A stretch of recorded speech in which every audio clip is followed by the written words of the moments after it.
fucking Ooga. Shut the Jesus Christ, Finer. Really? Hey, Welcome to the fucking cunt stream, cunts. Finer fucked everything up so he can introduce everyone. The only No, time you go you'd ahead, ever want to introduce your own stream and he fucks it up. All Oh right, my goodness, that was beautiful.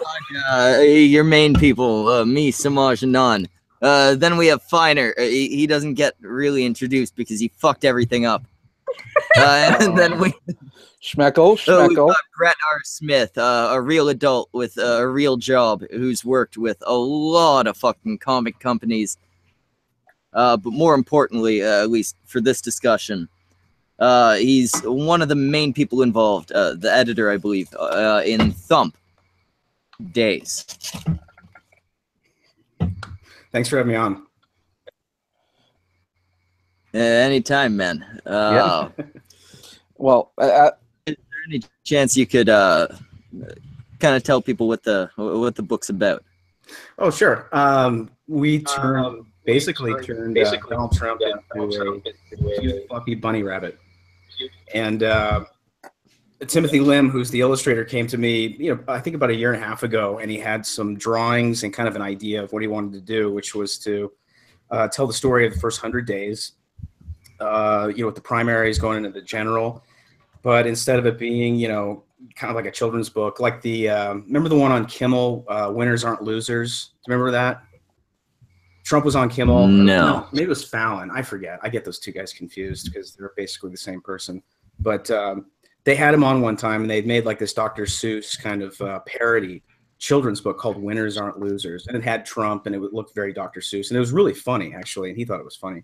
But what Tim did on this was he turned Trump into Donald Thump, who is a little bunny rabbit who has a little blue blazer and a red tie and a blonde poof of hair. And it's really funny. And it was I think it's twofold. Tim has rabbits. He has pet rabbits. And at the same time, he follows Marlon Bundo, who is the Pence's pet rabbit. I think it's Charlotte Pence, their daughter. She takes care of it. And he's got his own Twitter account, and they post pictures of him. And so Tim was kind of like, hey, why not create him, a Trump version of Marlon Bundo, and we'll tell the story of the first 100 days. And, it's satirical. It's really funny, but it's also like the first thing that people always tell me when they look at pictures or see any of the book, they always say, it's so cute. That's like 99% of what I hear first. And it is. It's really cute, funny, satirical, but it's light. It's not like Clinton Cash, where it's like death by 112 pages. This is fun. And it's kind of the 180 of Clinton Cash. It's a lot of fun, and it's very light. So you guys have seen some of the artwork, I believe, so you can attest to that. Yeah, I was looking through a little bit of the artwork from it. It is definitely lighthearted. On Amazon, at least, there's the little portion from it. Yeah, the preview. It's lighthearted. Well, and it was originally written. It's still something that somehow managed to piss people off, but yeah, right. I mean, it was originally kind of like, a political cartoon cleverly disguised as kind of a kid's book, and that's kind of how I used to describe it. But then we brought in Colin Medine, who's a writer at Breitbart and a good friend of mine, a guy I work with for Milo, and he wrote some copy for each page, which has like two short little rhymes, 2 sentences that rhyme. and it made it more like a kid's book. So it kind of ended up kind of having sort of like this weird Pixar kind of dynamic where adults can dig it and really enjoy it and find it funny and irreverent and satirical. And like kids will still be able to like it. And like the adults can read it to the kids. For kids, it's still, it's a nice story. Exactly. How dare you depict Trump in any way that isn't literally Hitler? Well, that's exactly. I'm offended. That's exactly what I saw as like, I mean, it's true. I mean, anybody center right, you are a racist, bigoted, homophobic Nazi and a fascist. And you don't even need to be center right anymore. The centers. You don't. You could be the wrong kind of left. That's very That's very true. The center left is not good enough. No. Dude, it's so groupthink. It's unbelievable. I've never seen anything quite like it before, and I mean, they don't even see the irony. I mean, these people don't even know what irony is. It's really kind of sad. But I thought, what a brilliant way to juxtapose all of the crap that's said about Trump and just all the lies and the bullshit. Why not, I mean, not only turn him into, something really cute and adorable, but at the same time, we have kind of a light, fun story, and we make fun of Hillary and the Democrats, and we even go after Mitch McConnell and the rhinos in the book as well. So there's some really funny stuff in there. It's strange that it's something that is so lighthearted. And keep in mind, I haven't read the whole thing. I've seen the previews. I've heard summaries, shit like that. Mm-hmm. It seems strange that would piss so many. You're not at Milo level, but you rattled some fucking people. Absolutely. It's kind of like anytime that our side steps out and does pop culture as well as the left does it, and that's kind of how I believe we should fight the culture war in a lot of ways, is to, fight fire with fire. And you've got to have content out there that's basically equal to or greater than what they're doing. But whenever you challenge them with something like that and you play their own game, they're completely threatened by it. So, and especially Thump, because, Thump has, I think, a real commercial through line, like I said, where it can appeal to adults, people like me who are, I guess, technically middle-aged. It's so sad. And what does technically middle-aged mean? 40. Oh, Jesus Christ, you are firmly middle-aged. See, there you go. Although it's funny. I live in Tucson near the U of A, University of Arizona, and I get mistaken for a student all the time. They're like, "How's your semester?" I'm just like, "Great." Well, we're at the point where the middle age keeps changing, because I remember when I was a kid, like you're entering old age when you're hitting your 30s. True. And I'm like, how old are you, Samaj? I'm 33. So.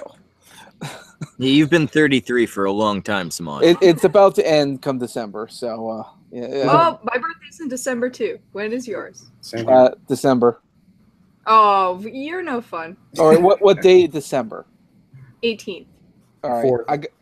I'm really you're the 4th. Okay, I'm the 26th. Oh, that sucks. Oh, that does suck. That's horrible, dude. I'm sorry. Oh, you should be. I mean, let me tell you, every fucking year, everyone's just too tired. Here's a 20. Go take care of yourself. Wait, no, everything's really cheap on your birthday. That's awesome. Yeah, but I mean, all I ever get is a 20. They say, here's a 20. Go get yourself a birthday cake. Yeah, there's a window between basically the 26th and the 31st, New Year's Eve, where you're so screwed, because everybody's just gonna say, oh, well, I'll just get you something for your birthday and Christmas all at the same time. So you end up getting less. Whereas if you're spaced out enough, you end up having like a really good December. Yeah, I'm barely like, being only 7 days before Christmas, I'm barely getting birthday presents. Just close. Like on the cusp of that window. Yeah. That's tough. That's tough. I tried to throw a party once. I think like one person showed up. I never bothered again. Everybody's broke. Nobody wants to do anything. Like, it's true. It's true. You spend your cash on presents and shit. That's right. And they're like, oh God, a birthday party a week before fucking Christmas? I don't have money for that. Right. It's one more person I gotta get a fucking present for? No. Well, rest assured, Thump comes out on Halloween. So it's like the perfect stocking stuffer. So I thought I'd get that in there. But no, Who it's the a cool fuck stocks his stuff at theirs? What's Stuffs that? his stocking at Halloween. No, you buy it and you save it for. What is wrong with you? I buy everything for any holiday like 2-3 days before. Yeah, but then everything's picked over, man. That's like October is months before Christmas. And you don't even have to go to the store. You can do everything on Amazon early this year. Well, true enough. Yeah. Speaking of Amazon, I heard that you guys sold out. Yeah, that's the crazy thing about this is that this this liberal rag, the Mary Sue, I guess that's a double entendre there. They called Tim a white supremacist, and Tim is like half Filipino and half Chinese. I mean, it was just like the ultimate, one of the funniest things I've ever seen, because it was so just blatant and kind of offensive, and it was just funny because it's like they call us like Nazis in the headline, and then I think they call us neo-Nazis first, and then they called us Nazis at the end. So, got some diversity in there. But I hadn't even heard of this website before. So. Oh, the Mary Sue?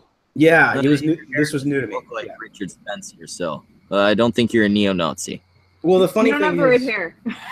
well, the funny, even when I was just working in comics, working for Marvel and DC, I had never heard of this website before, and frankly, what a lot of people don't know about comic professionals is that most people don't read stuff like that. They just don't even want to go there. Mm-hmm. Well, and the Mary Sue gets referenced often in the more liberal circles around pop culture, mostly because they tend to view it as an actual criticism or actual pop culture website. Sure. And it's very much just feminist propaganda, and everything is sexist, everything is bad, which I always find quite ironic, because if you look at their logo, it's essentially a Wonder Woman logo in like jeans, and she's doing like the sort of sort of like we can do it feminist thing, except it's from behind where you can clearly see her ass. I'm like, you're not about sexualizing women, but your icon, I mean, that's a booty. I see. See the gas crack. Oh wait, are we almost. supposed to say we love boobies now? That's the new triggering thing, right? Oh yeah. The cunt stream fully endorses and loves and enjoys some nice big titties. I second that. Who doesn't really? Who doesn't love boobs? The gays. They love boobs too. They're snuggly. Yeah, It's not a sexual thing. Recognize the value of boobs. Yeah, it's not a sexual thing. It's just they're snuggly and lovely and warm. Make great pillows. They really don't have bad qualities. And They don't. And over time, they'll help you save money on milk. Even bad boobs have a use. I'm looking at the Mary Sue website. I see the logo you're talking about with the girl with the big butt. And they have many different iterations. They tend to change the logo around to whatever's popular at the time. Like when Wonder Woman was in theaters, they had a Wonder Woman outfit.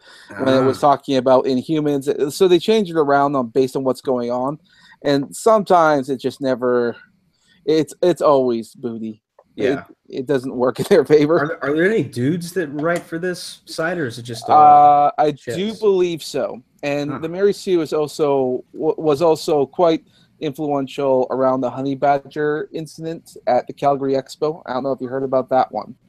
No, because I love the Honeybadger. What's the deal with that? Well, I mean, Honeybadger Radio, that men's rights YouTube group. Where you? Oh, okay. No, obviously, okay. I'm thinking if Honeybadger doesn't give a shit, or like Breitbart Honeybadger.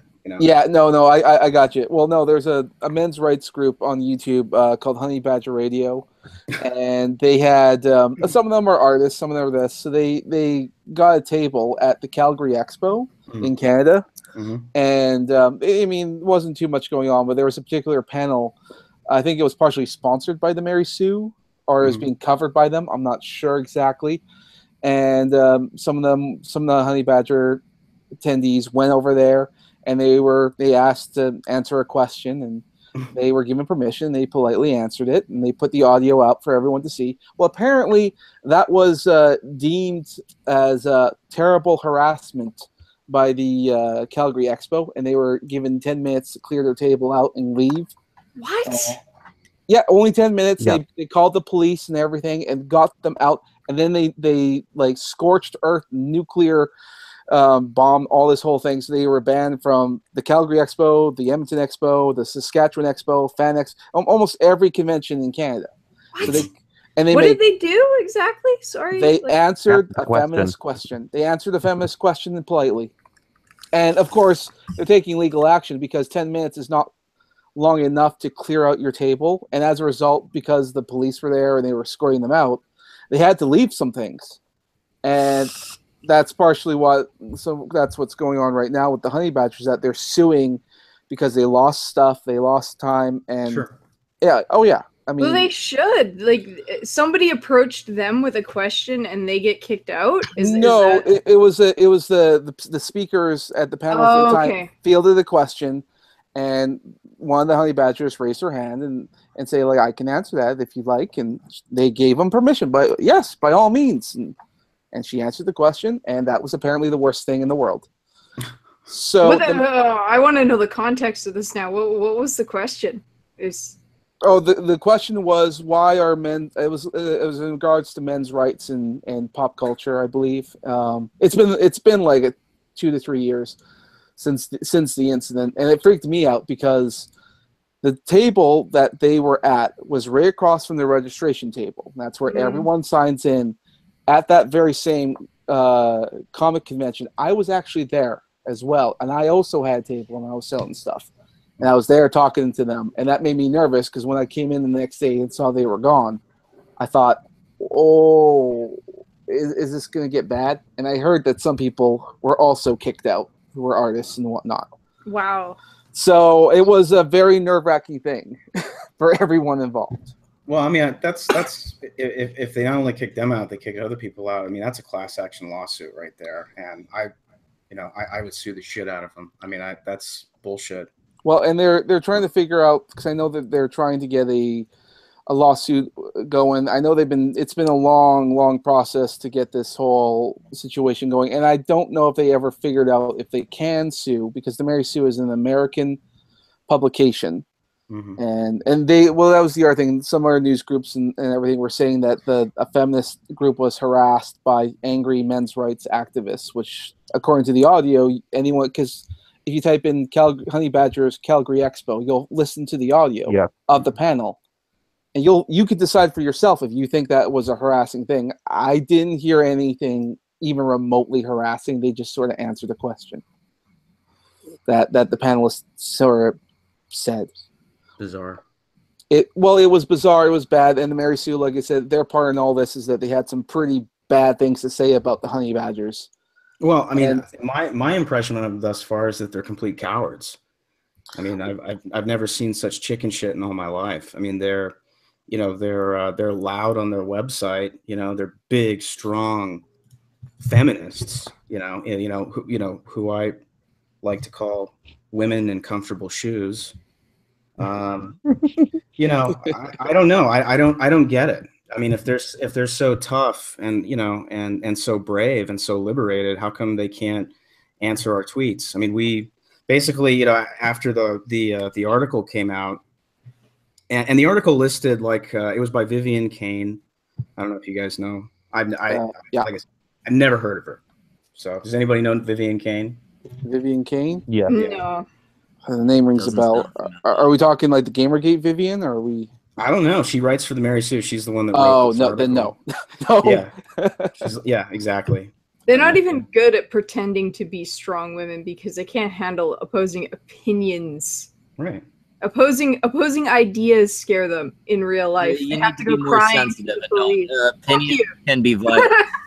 Well, I mean, unless it's their opinion, which was that that Thump, that the Social Justice Warrior Handbook, that there was a couple other books that they named. The Pepe book, yeah. The Pepe book, right? The one that that Post Hill put out. Post Hill's also the publisher of Thump, so most of the books in there, I think, were all Post Hill books that they were kind of railing against and saying, "Hey, Nazis, take your children's books and go home," or something like that. I mean, it's just you don't understand. Any of the opposing opinions are violence. Yeah. None of their opinions, even the ones that are about violence being okay, are in any way violent. Mm-hmm. And you're a bigot if you think otherwise. It's too real, Schmeckle. We're all upset now. We're just I'm sorry for pointing out that you're all bigots. I'm awfully triggered. You're probably transphobic too. Right. Well, as we know, facts are not are not good. Facts and evidence, as we all saw from the Google memos, that was a terrible, horrible, damaging thing to do, and it's not okay by any standards. You must not give in to facts. Must not give in to reason. It's been confirmed. Science should just be scratched right off. Scratched off, yes. Decolonize your mind. Exactly. Oh Exactly. So what we ended up doing was Tim called him out on Twitter, and he posted this really funny picture of himself with a little sign that said, "Hey Mary Sue, do I look like a white supremacist?" And it's just a funny picture because it's like this Asian guy with a sign asking if he looks like a white supremacist, and they never answered us. And then Tim and I were talking the other day, and he said, after that whole thing, we saw like this huge sales spike on Amazon. We went from like 100,000 down to like 4,100 out of 11 million books, and that's a lot of volume in a very short amount of time. So we ended up selling out of our first printing, and we've got another one coming in. But Tim was like, I'm grateful for them, and I was like, yeah, me too, and he's like, I want to like write him a thank you letter. And I'm like, that's not a bad idea. So we had Colin drafted. We posted it the other day. It's a really funny thank you letter. And they still have it. And we tagged Mary Sue. We tagged Vivian Kane. I'm trying to goad these girls as best I can, but they just won't take the bait. They're just cowards. It's sad. Mm-hmm. Yeah, I think that anyone brave enough to challenge the current culture as it stands will always be rewarded by the market. I mean, no one is really buying these books. Like I remember Diversity in Comics did a video talking about the sales numbers for Marvel Comics, and like they're like their flagship sells about as much as an indie comic. It's unbelievable. I've never seen numbers like this before. I've been coloring comics for 25 years. I mean, I started in 1995 coloring for Chaos Comics during the Bad Girl craze. So when we were still coloring with like markers and shit. And so, I mean, I've worked for just about every publisher, including Marvel and DC. And it's like most of the books that I worked on had at a minimum a 50,000 print run. I mean, that's basically what you've got to hit in order to stay viable, to stay in the market. Otherwise, really anything really below like 35 or 25, something like that, I mean, you're going to get cut. And that's where these numbers are. I mean, I remember when I worked on the relaunch of Superman for the New 52, which everybody loved. And just kidding. And we had 120,000 print run on that. I mean, those are like really good numbers these days. If you hit 100,000 or 200,000, I mean, that's like you're flying high, man. Well, but you don't see those numbers anymore. You're lucky to get 50, which back in my day was like just sort of like breaking even. How is your career doing now that comics have become so let's say left-minded? I kind of got out of comics to a large degree because there's really no future in it in a lot of ways. Page rates have been static or lowered over the past 15 years, so they're not going up. I mean, it's kind of like, it's like, has Marvel or DC ever heard of the word inflation? I mean, the cost of living goes up 2% every year. And when you don't have page rate increases, meaning, none of us make any money and any more money over a 15-year, 20-year period, what it's caused is a lot of outsourcing to foreign countries. And that's why you see basically an entire foreign creative team aside from the editor and the writer. It's really sad. Is that why most of the artwork we're getting now, at least looks from like Marvel, shit. I'm not a huge DC fan, but we're getting garbage now. It looks like absolute horseshit, with the exception of people like Sarah Pichelli and Derlis Santa Cruz and Manuel Simoni. So, some people who are over in Rome who do really good work. I mean, they're true artists, especially Sarah Pichelli. She is just, she's amazing. Blows my mind. Most of the stuff is just being outsourced. I mean, that's why you see a lot of South Americans, largely because of the time zone. It's just a travesty in a lot of ways, because comics used to be made in America by Americans. and we told great stories, you know, in the 70s and in the 80s, and you know, for some of the 90s. You know, I mean, Let's after see, Marvel it's not went even bankrupt, that part that bothers me. The fact that it's being outsourced. It's the fact that it's being outsourced to people who are doing it poorly. well, that too. I mean, they're, you know, basically, you know, and think about this.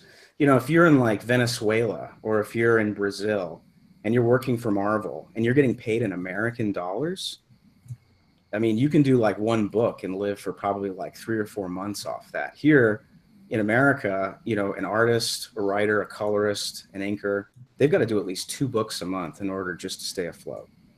So, I mean, that's how much it's hurt us. Is that really the difference? 2 books a month versus 1 per 3 months? You know, I don't know exactly. If you know, the thing about it is these countries have really poor currencies. When you think about the peso and things, you know, where you got to like basically take like a wheelbarrow full of cash to go buy a loaf of bread, you know. So if you're getting paid in American dollars and the, you know, and the dollar is the world's currency, it still holds a lot of value, even though it's lost a lot of value. You know, you're going to be able, it's like going to Mexico. You guys ever gone to Mexico? You can go down there with like $1,000 and like live like a king for like, you know, a month or something. I'm from Canada. I'd melt. Yeah. But it's insane. I don't go anywhere warmer than the southern part of my country. Your dollars go a whole lot farther down there. Over they buy more basically in countries like that. So it's I would assume so. They're dirt poor and we're not. Right. Right. The streets are paved with gold out here. So like they used to say in the Soviet Union. But you know, I don't exactly understand what the purpose of that is, other than they're just making the stockholders happy. But it has driven a lot of really great artists into advertising and graphic arts and into other industries where they can make more money and more consistent money. And that's kind of why I kind of started to phase out of comics maybe like about 2 or 3 years ago. And I still do some work for DC. I don't do anything for Marvel because their rates are just garbage. And their editorial staff is just stacked. No, really, it's the rates, not the fact that like it's not the opposing opinions. Oh shit, dude! I've been working behind enemy lines for 25 years. I mean, it's like wait. Have they been this way for that long? Well, I mean, you never talk politics with your editors. Well, so, yeah. So I mean, but these days the editors at Marvel, they talk politics behind the scenes, and they check your social media and they see who your friends are, you know, and what you're liking. They've admitted to such. So, you know, it's a very different game these days. But you know, in my day, you know, you got work by way of the personal relationship you had with an editor. Right. I do recall hearing that in order to get any kind of a job at Marvel, they need to check your Twitter and see what you're doing. And when I look at that, I'm like, there's no way I'll ever get a job at Marvel. Not with my current Twitter. Why not? You're so non-offensive. Samaj is he's the one who did my art and his.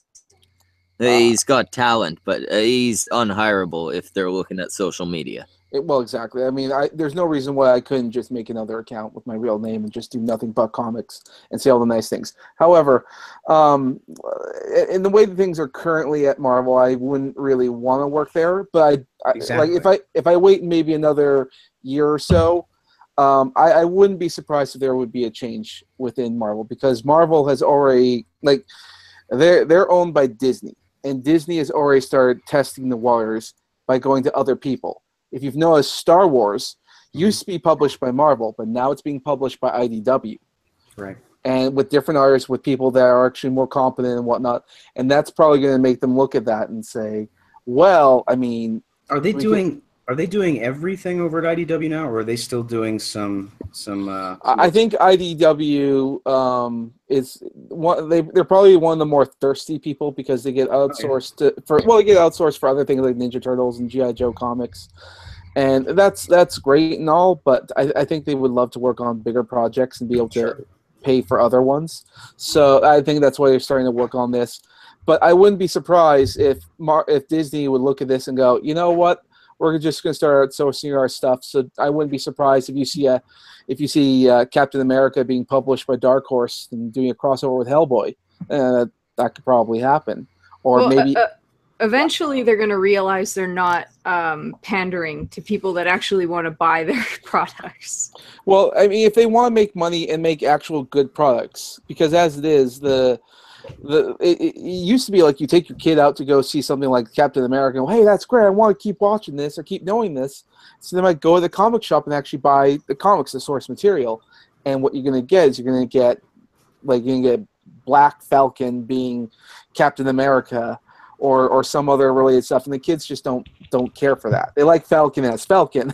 But they want to see Steve Rogers as Cap. Well, yeah, that's the thing. They're trying to pander to an audience that was never buying their products to begin with. They're trying to bring in new clientele that's not interested in their products at all. And meanwhile, they're alienating their original clientele. Exactly.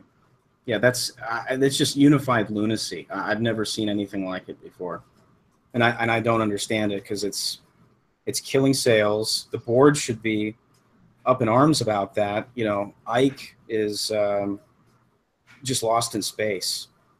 Are you talking Ike Perlmutter or? Absolutely. Okay. Yeah. I mean, I don't know who's minding the store there, but Axel Alonso needs to be fired. I mean, I've never seriously. I mean, this guy's off the rails. You know, I mean, comics used to be about telling stories. And we get that in the movie theaters, and we actually get some pretty conservative, or at least right of center type stories, and heroes, especially with Captain America, since the Russo brothers have been on board. Yeah, I'm really curious to see how Black Panther is going to turn out. Because let me tell you, if anyone was a Trump supporter, it'd be Black Panther. Because everything that he represents is what Donald Trump represents. You know, strong borders and, you know, like America first, second, like he's all about that. So I'm very curious to see how that movie is going to turn out. Yeah, I mean, even the Dark Knight series were all, in my opinion, very right of center, especially the last one, which I know some people liked and some people didn't. I was kind of like, it's, you know, I mean, they pulled a lot from Chuck Dixon, which was great, who I worked with on Clinton Cash. And you know, who is a very vocal right of center guy, and he's been blacklisted from Marvel for I think 11, 12 years, and he's done well. So I mean, there is life after the big two, that's for sure. I mean, these days, if you're an aspiring artist, especially somebody like us, all of us here, you kind of have to ask yourself that question: do I even want to try and work here? Because you're gonna have to work with like guys, hacks like Nick Spencer. It's sad. Yeah. Well, and some of the people that work at these places I don't think are as bad as they can be. I just think editors need to crack the whip and say, no, you leave your politics at home. Mm-hmm. Or just tell good stories. I mean, that should be the motto. It's like, it's the thing they hear about from Pixar when they make their movies. It's like they have a saying, story is king. Yeah. And if it fits that, then that's how they focus on making good stories. Oh, no, granted, I don't think they're doing that much nowadays, what with all the sequels like Finding Dory and all the Cars spin-off movies. I think they're literally milking the audience. Yeah, they should have stopped after the first one. They haven't created anything new in a while. Yeah, well, I think that they too are like other people that get scared, and I hope Schmeckel comes back because he's the host of the stream. If he doesn't show up in 10 minutes, the stream's going down. So just let you know. But yeah, you're absolutely right. They're doing nothing but sequels nowadays. And welcome back.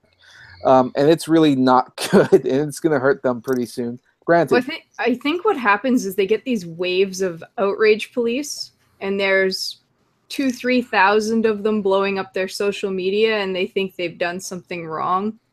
So they go, okay, if we pander to these people, we're going to get all of these sales, or at least a portion of them. Oh yeah, so you don't pander to the majority nowadays. You pander to the whiniest majority. Yeah, you see, they switch lanes and they try to pander to these people, which you can never fucking please them. They What? don't end up with them as clients because they weren't really interested in the first place. They just wanted to be outraged at something. At this point, it's pretty clear their goal is to never be pleased. Yeah, and they wanted to. They will Yeah, they always just want to be find angry at something something. It's kind of the way liberals are. I mean, liberals are some of the most miserable people that I know. Even when times are good, they're just fucking miserable, and it's just kind of like, do you have any semblance? No, and see, of I hate gratitude? that. It's not liberals. It's a very specific portion of the left. It's regressives is a good word, but I hate it because it's overused. It's they're just whiny cunts. We used to call them the PC police. Yeah. Yep. In the Right. 80s, that's what they were. And nobody fucking liked them, and nobody pandered to them, and we just mocked the shit out of them. I don't know at what point we started caring. I don't know. It's But we like need to go back. They're so loud and they're so in your face that people buckle for some reason. I mean, who? Why not just tell them to fuck off? Well, they probably did. Well, the thing is with the 90s is that, or the thing is with like social justice activists in general, is that they never really disappear. Because well, for one, we didn't kill them off. We got fucking take off the head.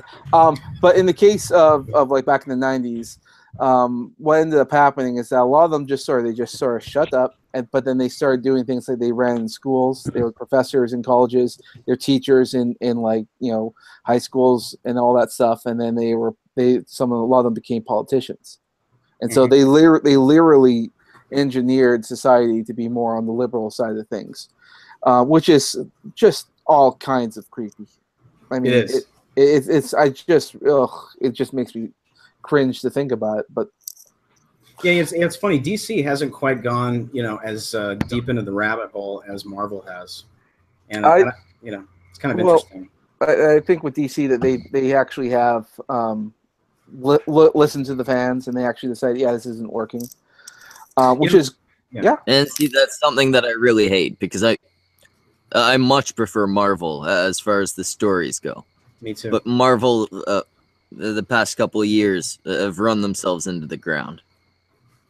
Do you guys remember the whole Frank Cho thing with Wonder Woman? I think it was like last year.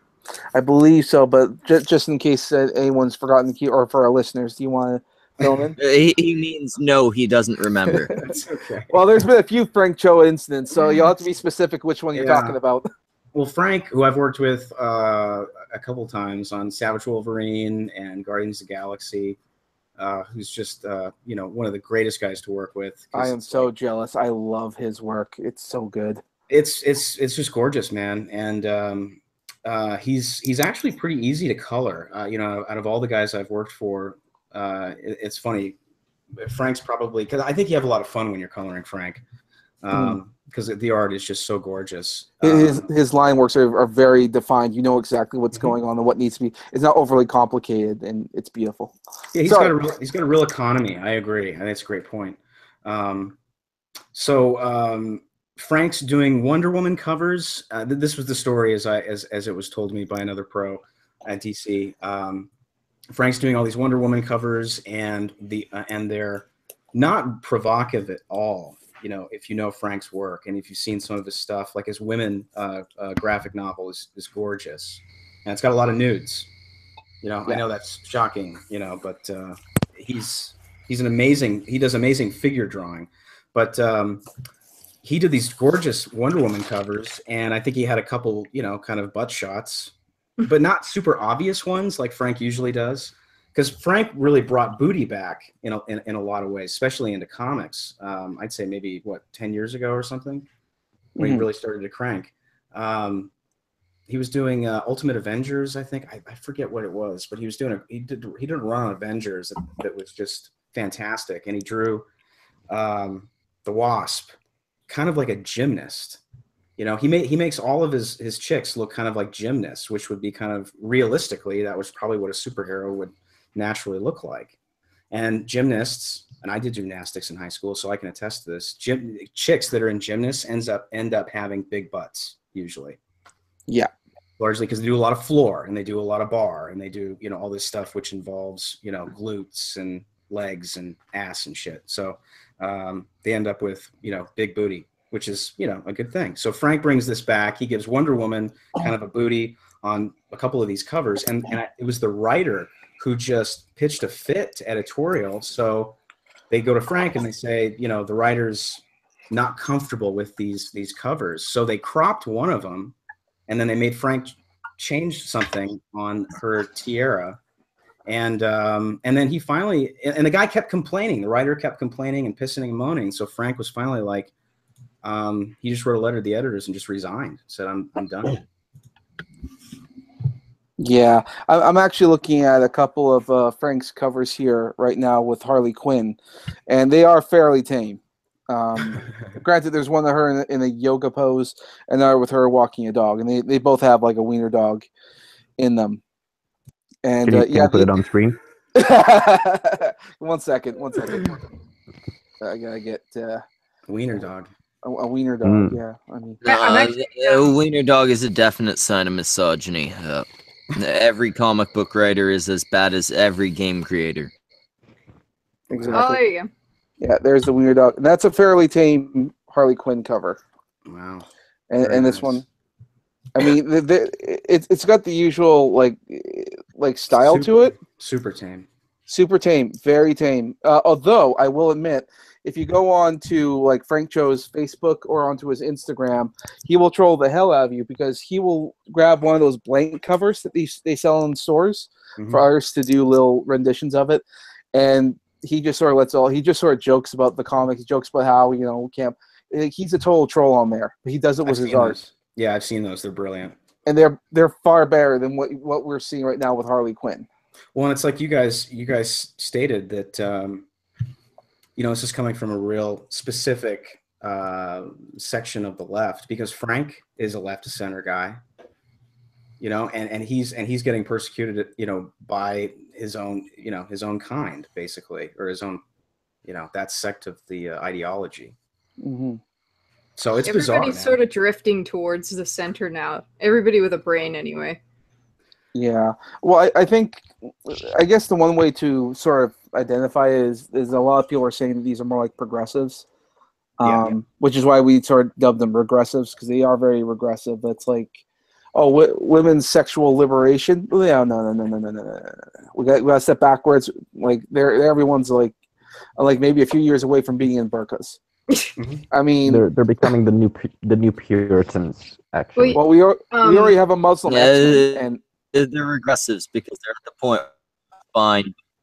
The sexism's fine by them as long as it's towards men.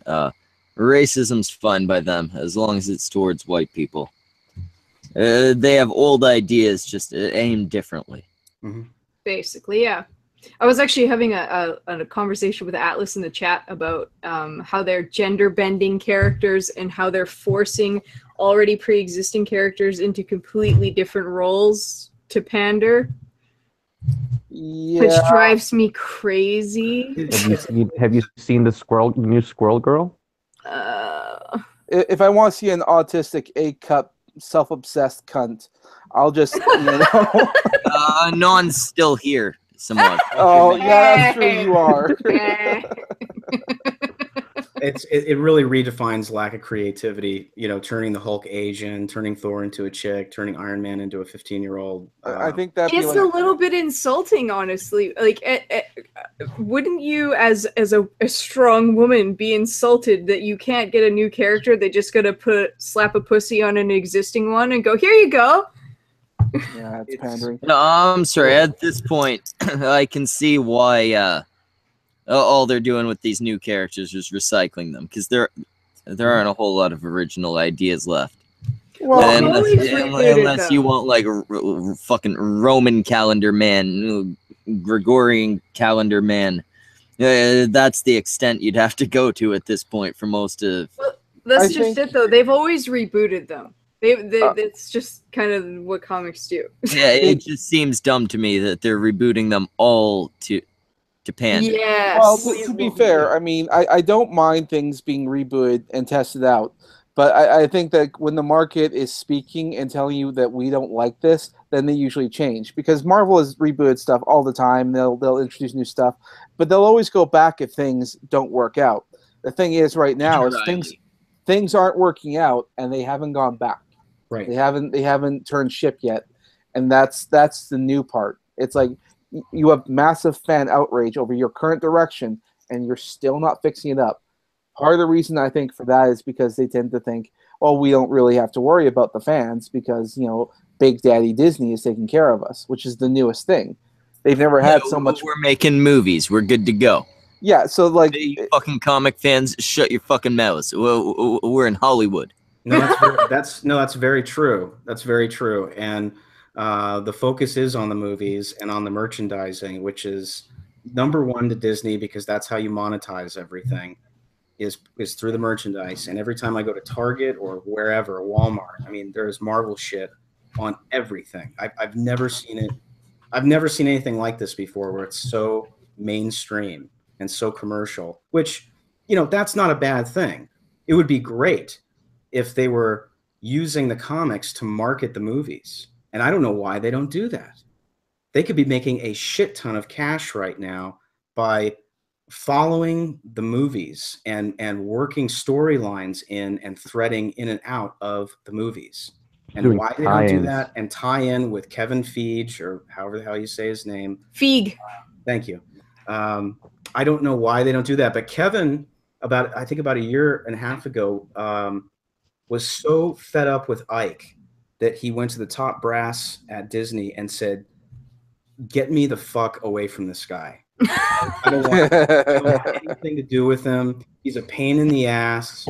Like just get me out of this position. I need autonomy." So Marvel execs went in and restructured the ties between Marvel Films or Marvel Studios and Marvel Comics, and they basically just chopped it right. They just cut Marvel's. It's like cutting an arm off or something. I mean, Kevin now operates independently without Ike, without anything to do with the Marvel board. He is free to do whatever he wants at Marvel Studios, and it's one of the reasons why they continue to do really solid, good stuff. For the most part, I have issues with some of the TV, the Netflix stuff, but the films are, for the most part, I think pretty good. And like I said, a lot of them are pretty right of center.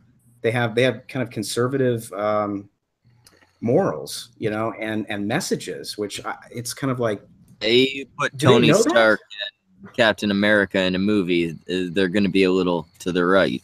Sure. I think that's probably why they don't do the tie-ins, because they don't want to push that kind of narrative.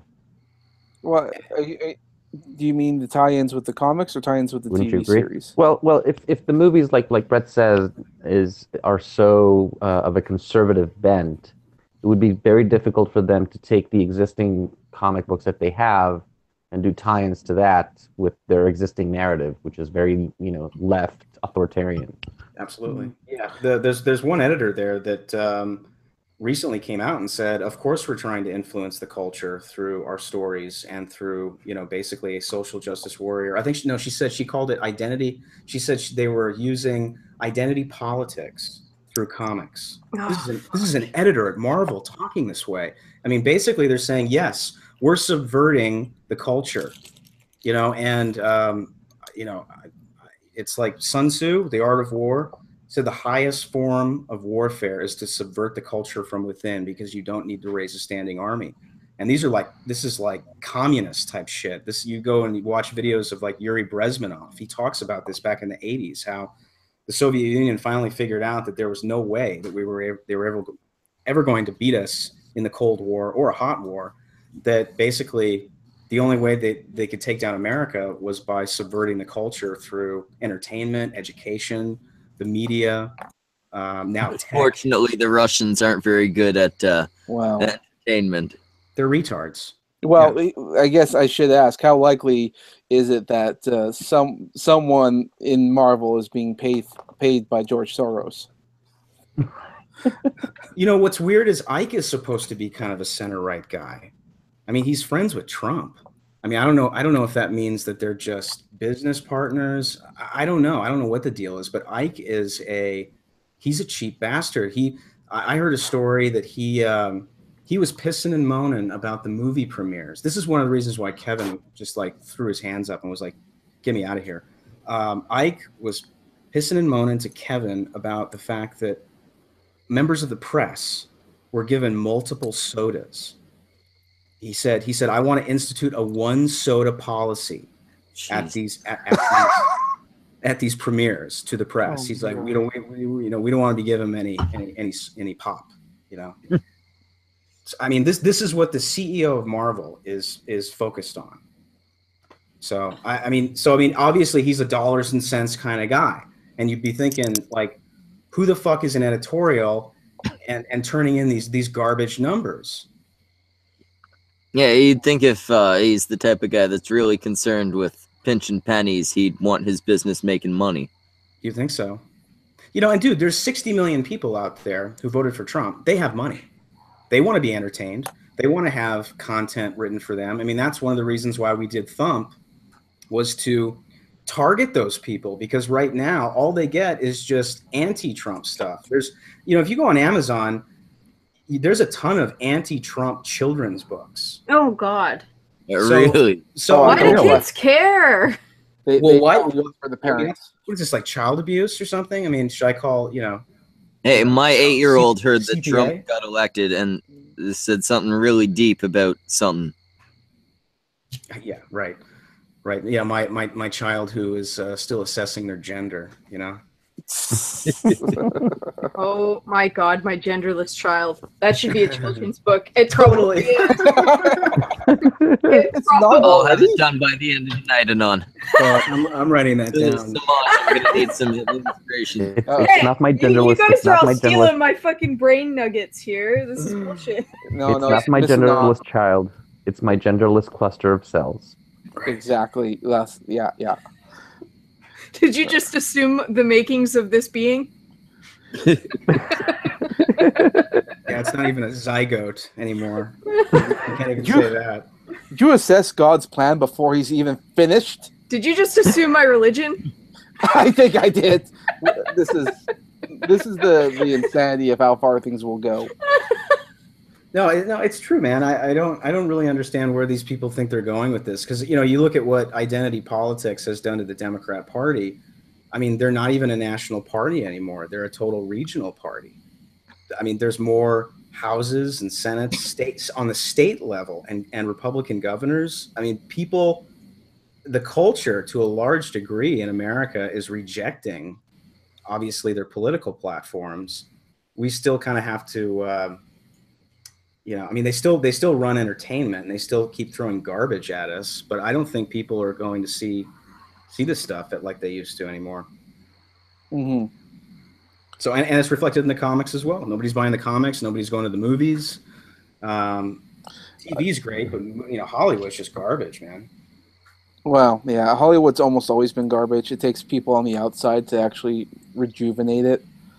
Hollywood runs out of ideas every single year, and it's always new people comes in, and they're the ones fueling everything. Yes, and new ideas are caused by new people. Exactly. Excellent contribution, Samash. Excellent. Absolutely. Well, look at what J.J. Abrams is doing. I mean, this is the craziness of Disney. I mean, obviously Disney's happy with Marvel, where Marvel is at, because J.J. came out today and said, "Of course, I'm going to introduce gay and transgender characters into the next Star Wars." In a galaxy far, far away. Why? Dude, what is this about? I just don't understand. I don't get it, man. I think it's fine to have gay and transgender characters and things. Just don't shoehorn them in. Oh yeah, I guess you know, we'd have to wait and see how forced it feels. That's when it annoys me. If it comes out and it's a good story and some of the characters are just gay and transgender. Was there sex? Was there sex in the original Star Wars? Yeah, I mean, there was incest. There weren't sex scenes, but yeah, there was sex. Well, that's just innuendo. You're making out. That's not incest. Dude, they fucked. It's not It's not incest until the dick. Oh, Luke had his dick up in there, and you know it. No, but I mean, It's implied. It's implied. Think about it this way: how the hell is this going to find its way into the story, and why would it? I ask people this all the time. I ask my gay friend. I'm just joking, because I have multiple ones. But I asked him. I said, why don't you have a rainbow sticker on your car? And they're like, because that's my. Because I'm gay. I'm not a faggot. They're like that's my private business, and I'm like, exactly. I don't drive around with a sticker that says heterosexual. And see, that's the one thing. If they worked in a gay or transgender character, I could see it coming up if there was like a romantic plot line. Beyond that, like I can really only see it coming up like, hey, by the way, I'm gay. Or I gotta take my hormones. I gotta take my shots. Yeah, sorry, gotta go take my transgender pills. Oh my God, it'll be like a diabetic moment. It'll be a diabetic moment where they're gonna go into they're gonna grow their beard back if they don't get their shot. It's the midichlorian transition. I'm hoping that JJ works in some kind of addictomy story. That would be fantastic. Well, I mean, in case any of the audience doesn't know that word, it's the actual procedure. Oh, is that what the name of it is? Okay. That's the name of the actual procedure where they chop it off. Which is strange because it's called addictomy.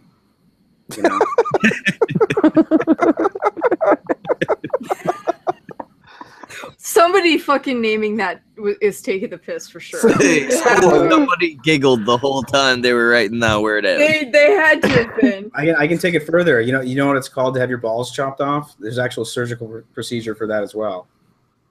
Does anybody know? Actually, it's called orchiectomy. It just sounds horrible, man. It does. Well, any ectomy sounds horrible because every man's like nightmare. It just sounds like a nightmare. Orchiectomy. Yeah, lobotomize me before you give me an orchiectomy. Don't ectomy. Take electroshock therapy before that shit, man. Nana has some electroshock therapy. Speckle still loves her, so. But Tim and Mark and I, hope to. Speak to the 60 million folks out there who voted for Trump, as well as people like you guys who are just sick of the bullshit in comics with Thump. I'm not gonna lie, I don't like Trump, but he was still the better candidate. Also, I mean, if you're gonna criticize Trump, at least try not to stick to all the bullshit lies. There's enough actual stuff stick to the about. actual shitty things he's done. Don't just try and make shit up. There's he raped a woman somehow from I grabbed women by the pussy because they let me do it because I'm rich. Somehow turns into women will let you grab them by the pussy. They'll let you do anything, even grab them by the pussy. Actually means I rape women. I have a theory that there was a lot of women in America, probably not, and not ideologically specific of any way. But I think there was a lot of women that when they heard that tape actually got on the Trump train. Probably. Absolutely. Really? You know what? If I had a pussy, when he said that, I would have let him grab it because it would have been like, well, if other women are doing it. Well, it's like when women found out that John F. Kennedy was a philanderer, he got a lot of the women's vote. I mean, that only helped him. So I'm gonna vote for him because maybe one day I'll be able to fuck the president, not just some governor. I told my girlfriend that if he cut my taxes, because Trump's talking about cutting freelancers. He's the first presidential candidate in probably since Calvin Coolidge to actually say the word freelancer. And as you guys know, everybody that works in comics are freelancers. They're independent contractors, and we all pay anywhere from probably 20 to 25% in federal taxes. Trump wanted to cut that down to 15, which is I probably wouldn't be paying any taxes if I had that tax rate, which would be beautiful. You pocket more, you go spend more. But I told my girlfriend at the time, I said, if he will cut my taxes down to 15%, I'll let him grab your pussy. Just a quick little. Every time I see him in Home Alone now, I just it kills me. It's fantastic. I keep It is. forgetting that Trump was in Home Alone. He is. It's really funny now that he's the president. You know, he's a funny guy. I mean, he at least can laugh at himself, unlike the White House Correspondents' Dinner, which was just not funny. So, I mean, you can't blame him for You're talking about the Samantha Bee one? No, the one with that dude. Are you talking? Oh, Jesus fucking Christ, Samantha Bee. Oh, what? I very rarely watch anything on cable. I have the internet. There's not a whole lot of need for it. But I've never actually caught the show, but the commercials pop up all the time. And it seems like she has two topics. Trump and, hey, I'm a TV comedian. It's like Chelsea Handler. That's basically her shtick as well these days. Are all her jokes about her period? Again, I've only ever caught the commercials. It's the only significant thing that happens to her every month. Yeah, well, one of the things that happened recently was she finally got Trump's tax returns, or got the tax information. Fucking Christ, it took a long time for her to get to the bloody point, because she kept talking about, like, first time ever, and she just waned and waned and waned and waned. Then commercial break, and then finally came back, and then she finally said, yeah, there's nothing wrong here. In fact, he paid too much in taxes. Nobody fucking cares, man. That is actually quite hilarious, because they wanted them so fucking badly, and then they finally got them, and he overpaid. Yeah, he's actually good. Well, the government owes him money. Right, he's getting a huge refund. No, but it's like, what happened to Russia? And the pissing hookers. I mean, well, that's still a thing. I'm still seeing Pissgate float around once in a while. Apparently, there's videos of it now. Well, every single time, like, there's anything goes on with Trump. I'm sorry, just for everybody involved's benefit. Can we please get an explanation of Pissgate just real quickly? Trump likes to get peed on by Russian hookers, apparently. Well, specifically... No, I was hoping for the more in-depth explanation there. Specifically on the bed that Obama and Michelle laid on. Oh, fuck. I don't know. I don't pay that much attention. Joan Rivers was right. That's all. Michelle Obama. Yeah, Trump is it. You brought up Obama, so... He's a huge fan of it. No, somebody paid a like an opposition research team in the UK to dig up dirt on Trump, and this is what they came up with: that he went to Moscow, I think, to do some kind of a business deal, sell some billionaire a house, and while he was there, he had a couple call girls or hookers come up to his suite and piss all over him on a bed. And I mean, I know people, look, I know people that worked in the campaign and worked in the White House, and I know quite a few people, not a lot, but probably 3 or 4 that worked for Trump. And Trump is a very well-known germaphobe. He doesn't even like to shake hands. In fact, well, apparently urine is very clean. Maybe no, it's Trump not knows. Actually. That's a myth. But I mean, this well, good, because it seems like it's pretty filthy. Yeah, it is. Yeah, but you can thank the senior snowy-haired Senator John McShane from my home state of Arizona for taking this file from this Oppo research company and handing it over to the FBI. That's how this whole thing got started. And it was under Obama, I think, when this was all going on. It was all during the primaries. But you know, John wanted, the last thing John wanted was for Trump to win. I mean, that's just a nightmare for him. No, I'm sorry. I think a lot of the country didn't want Trump to win until he was one of 2 candidates. Yeah, I mean, obviously not. That's a little hard to square given the rallies, and you can still look at the rallies today and they're bigger than ever. And that's not just because he's president. No, he's definitely a very popular man. I just think it was one of those things where he definitely got the majority and all that. He earned what he got. But it was shocking to most people. Well, and Hillary was not only the original, like the win as the candidate, not the presidential win. Yeah. No, In the absolutely. primaries, you mean? Well, especially to take out 15 or 16 different people. I mean, it's almost like he ran like 15 campaigns. It was insane. Yeah, he pulled a Ronald Reagan while being a much less likely candidate than Ronald Reagan. Yeah, absolutely. Because Reagan Somehow. had been planning it for probably 12, 15 years, ever since 76. He had been gearing up because that was. Well, I mean, Trump's been talking about it for quite a while. 84, 85, something like that.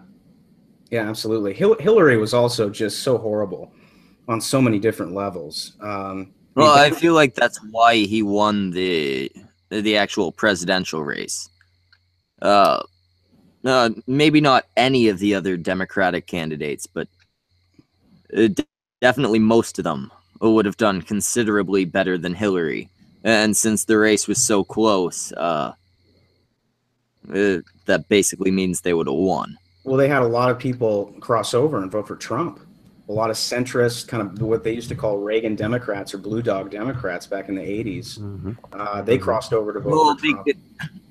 Because they abandoned an objectively shitty woman. Absolutely. Absolutely. She is objectively a bad person and very transparent about it. And a very horrible candidate politically, too.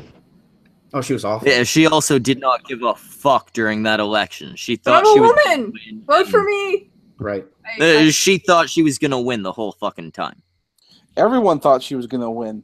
And that was probably but she thought she was gonna win to the point where she didn't put any effort in. And she was just like, yeah, you know what? Fuck it. This shit. I'm gonna win.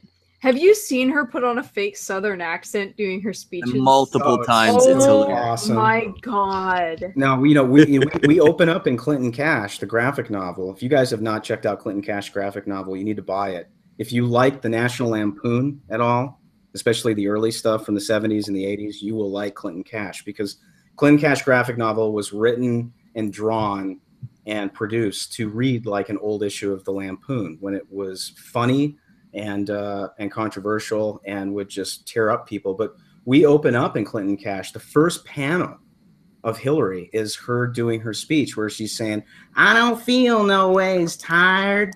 And I mean, it's like, it's a huge laugh. And on top of that, it's, it's all drawn realistically. So it's funny. So it juxtaposes against the absurdity of the writing. But that audio of her speaking, I think in a church, it was a political event, I think in a church or somewhere, but she's got her Arkansas accent back, but then she's also doing like this, I don't know, like this hardcore Southern Baptist church thing as well. She's quoting somebody, but it's horrible. She's like, "I don't feel no ways tired. I've just begun to fight." And it's just like, oh God, do you ever listen to yourself? It's ridiculous in the first place that she felt, hey, I'm in a southern state, I should put on a fake accent. It's pandering. It's that whole I got hot sauce in my bag. It's like me going to fucking England and deciding, hey, the only way I can make friends is if I put on a British accent. Well, this is a great plan. I think it's also funny how people tend to forget that she actually raced against Obama in the last election, and she said some of the most, what I would think, some of the more racist things. Did she for a really? president. Oh yeah. If you listen back to some of them, she was really bad. She was terrible to Obama. No, she was. I mean, she was terrible to Obama, but she wasn't as racist as a lot of people claim. Bill was the one who was She said some things that you could twist into being racist. Sure, and I'm willing to go on that. I'm just saying that it was her presentation was really, really bad. And if you look at Hillary, I think she was also against gay rights and all the other stuff. Yeah. Oh yeah, she's totally said the opposite things of what would have said now. I mean, in one of her like newer campaigns, I remember she was like presentation and she brought out every minority you could possibly think of, even the white midget people. She had like someone coming out and actually say, "Oh yeah, Hillary's a great person." I was actually there at the DNC. Oh and shit! I saw that. Really? Yeah. I was working for a television station, and I was on the floor. And when they brought the midgets out, I was like, "That's it, I'm done." This is a circus. The Munchkin. Really, you gave up when midgets showed up. It's like, well, I mean, that would have been my favorite part of the whole thing. Do you know how badly I want to fuck a midget? Oh God! Did you get any of their numbers? If you know any midgets, hook me up. I miss when they changed the stage every 5 minutes. I miss the bumper sticker that said "Dwarves for Hillary." That's definitely a voting block they should have targeted better. What? Vertically challenged. Oh my goodness! If you're short and a woman, you have to vote for Hillary, or you're little people for Hillary. Oh Lord! Is that I mean, back in the day, we call them midgets or we call them dwarves, and now they're like they want to be called little people. I mean, I can't. Actually, dwarf and midget sound a lot less offensive to me than a little person. Me too, man. Yeah. But just constantly being referred to as little, it sounds a lot more shitty than being called a dwarf or a midget. It really doesn't matter. Every time I see them, I just think of Oompa Loompas. Yep.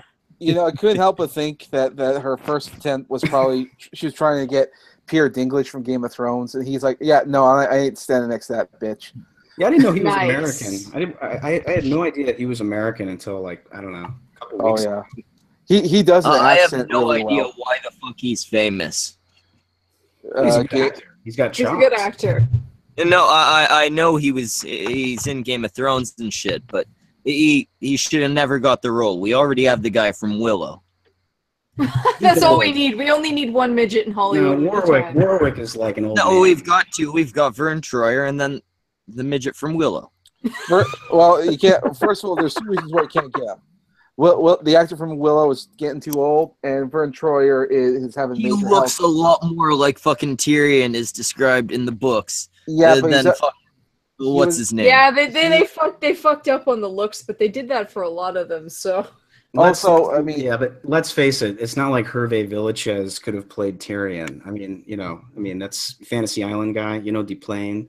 I mean, this is like at least with Peter, he's I mean, he's a good actor. I got to say it. I mean, he's very charismatic. So that's probably not an easy thing to do to pull off that character because he is he's a large personality. He should have put colored contacts in. They should have just put colored contacts in. It would have been enough of a nod to the book. Is this considered midget washing? Yeah. It is. He's the wrong kind of midget. Little person washing. We need the uglier midget. Plus, I'm pretty sure there are like the 2 types of midgets. There are midgets and dwarves, the deformed looking ones and the regular looking ones. Well, and he's supposed to be the deformed looking type.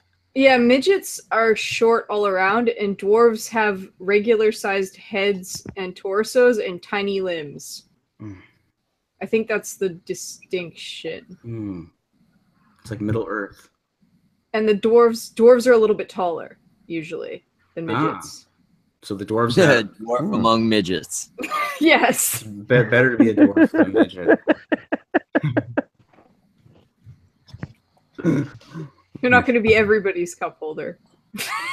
I missed Hillary and the midgets. I'm gonna have to Google this. You have to. It's probably the one of the more cringier. Everything about that woman is cringy. Oh. Did you see her cup holders? I cut out for a second. Hillary Clinton is the cringiest woman in existence. Oh yeah, no. Yeah, we all know. Is she losing her mind, or is she actually having seizures when she stands up now? I think she's having seizures. That was kind of the Yeah. inside kind of talk was that, and I've seen a person have a seizure before. It's not pretty. You just kind of keep them from hurting themselves a lot of the times because they can kind of thrash around and shit. My nephew has something that seemed kind of similar to what people were describing Hillary is having. They're called absent seizures. You don't get the whole body shaking and all that, but your mind goes and you're out of it. Well, she tensed up. Your brain's having a seizure, but your body's not. Yeah, I mean, she's not well. I mean, I think that was pretty clear during the election. She's not in. You can't expect a lady her age to be well. Isn't she thinking of running again? Yeah, but look at Trump. He's 70 years old and made her look like she was like. I don't think he's well either. No, but he seems like he's got some issues as well. Why can they never get his spray-on tan to go around his eye sockets? Because they look like sunken golf balls. Because you don't spray on tan directly at the eyes. No, obviously not. But is there not a way they could make his eyes look less like sunken in golf balls? No. It's funny. It's funny. He's not as orange now that he's president, and his hair isn't quite as red, and he has lost 20 pounds since going into the White House, which is probably stress. I have heard a rumor that part of the reason why he doesn't look nearly as orange is actually nothing that he's doing. It's actually the media that's filming him. Because apparently I've heard that they use cameras that have actual filters that make him look more orange than he really is. So much. The left gets him on camera too. They're not That's gonna what I'm saying. hide that shit for him. They're actually doing this in post-production. I don't know if you guys saw the Steve Bannon. Yeah, my buddy, Peter Duke brought that up. They do this all the time. They did it with Ann Coulter on the cover of Time. They did it with Rush Limbaugh.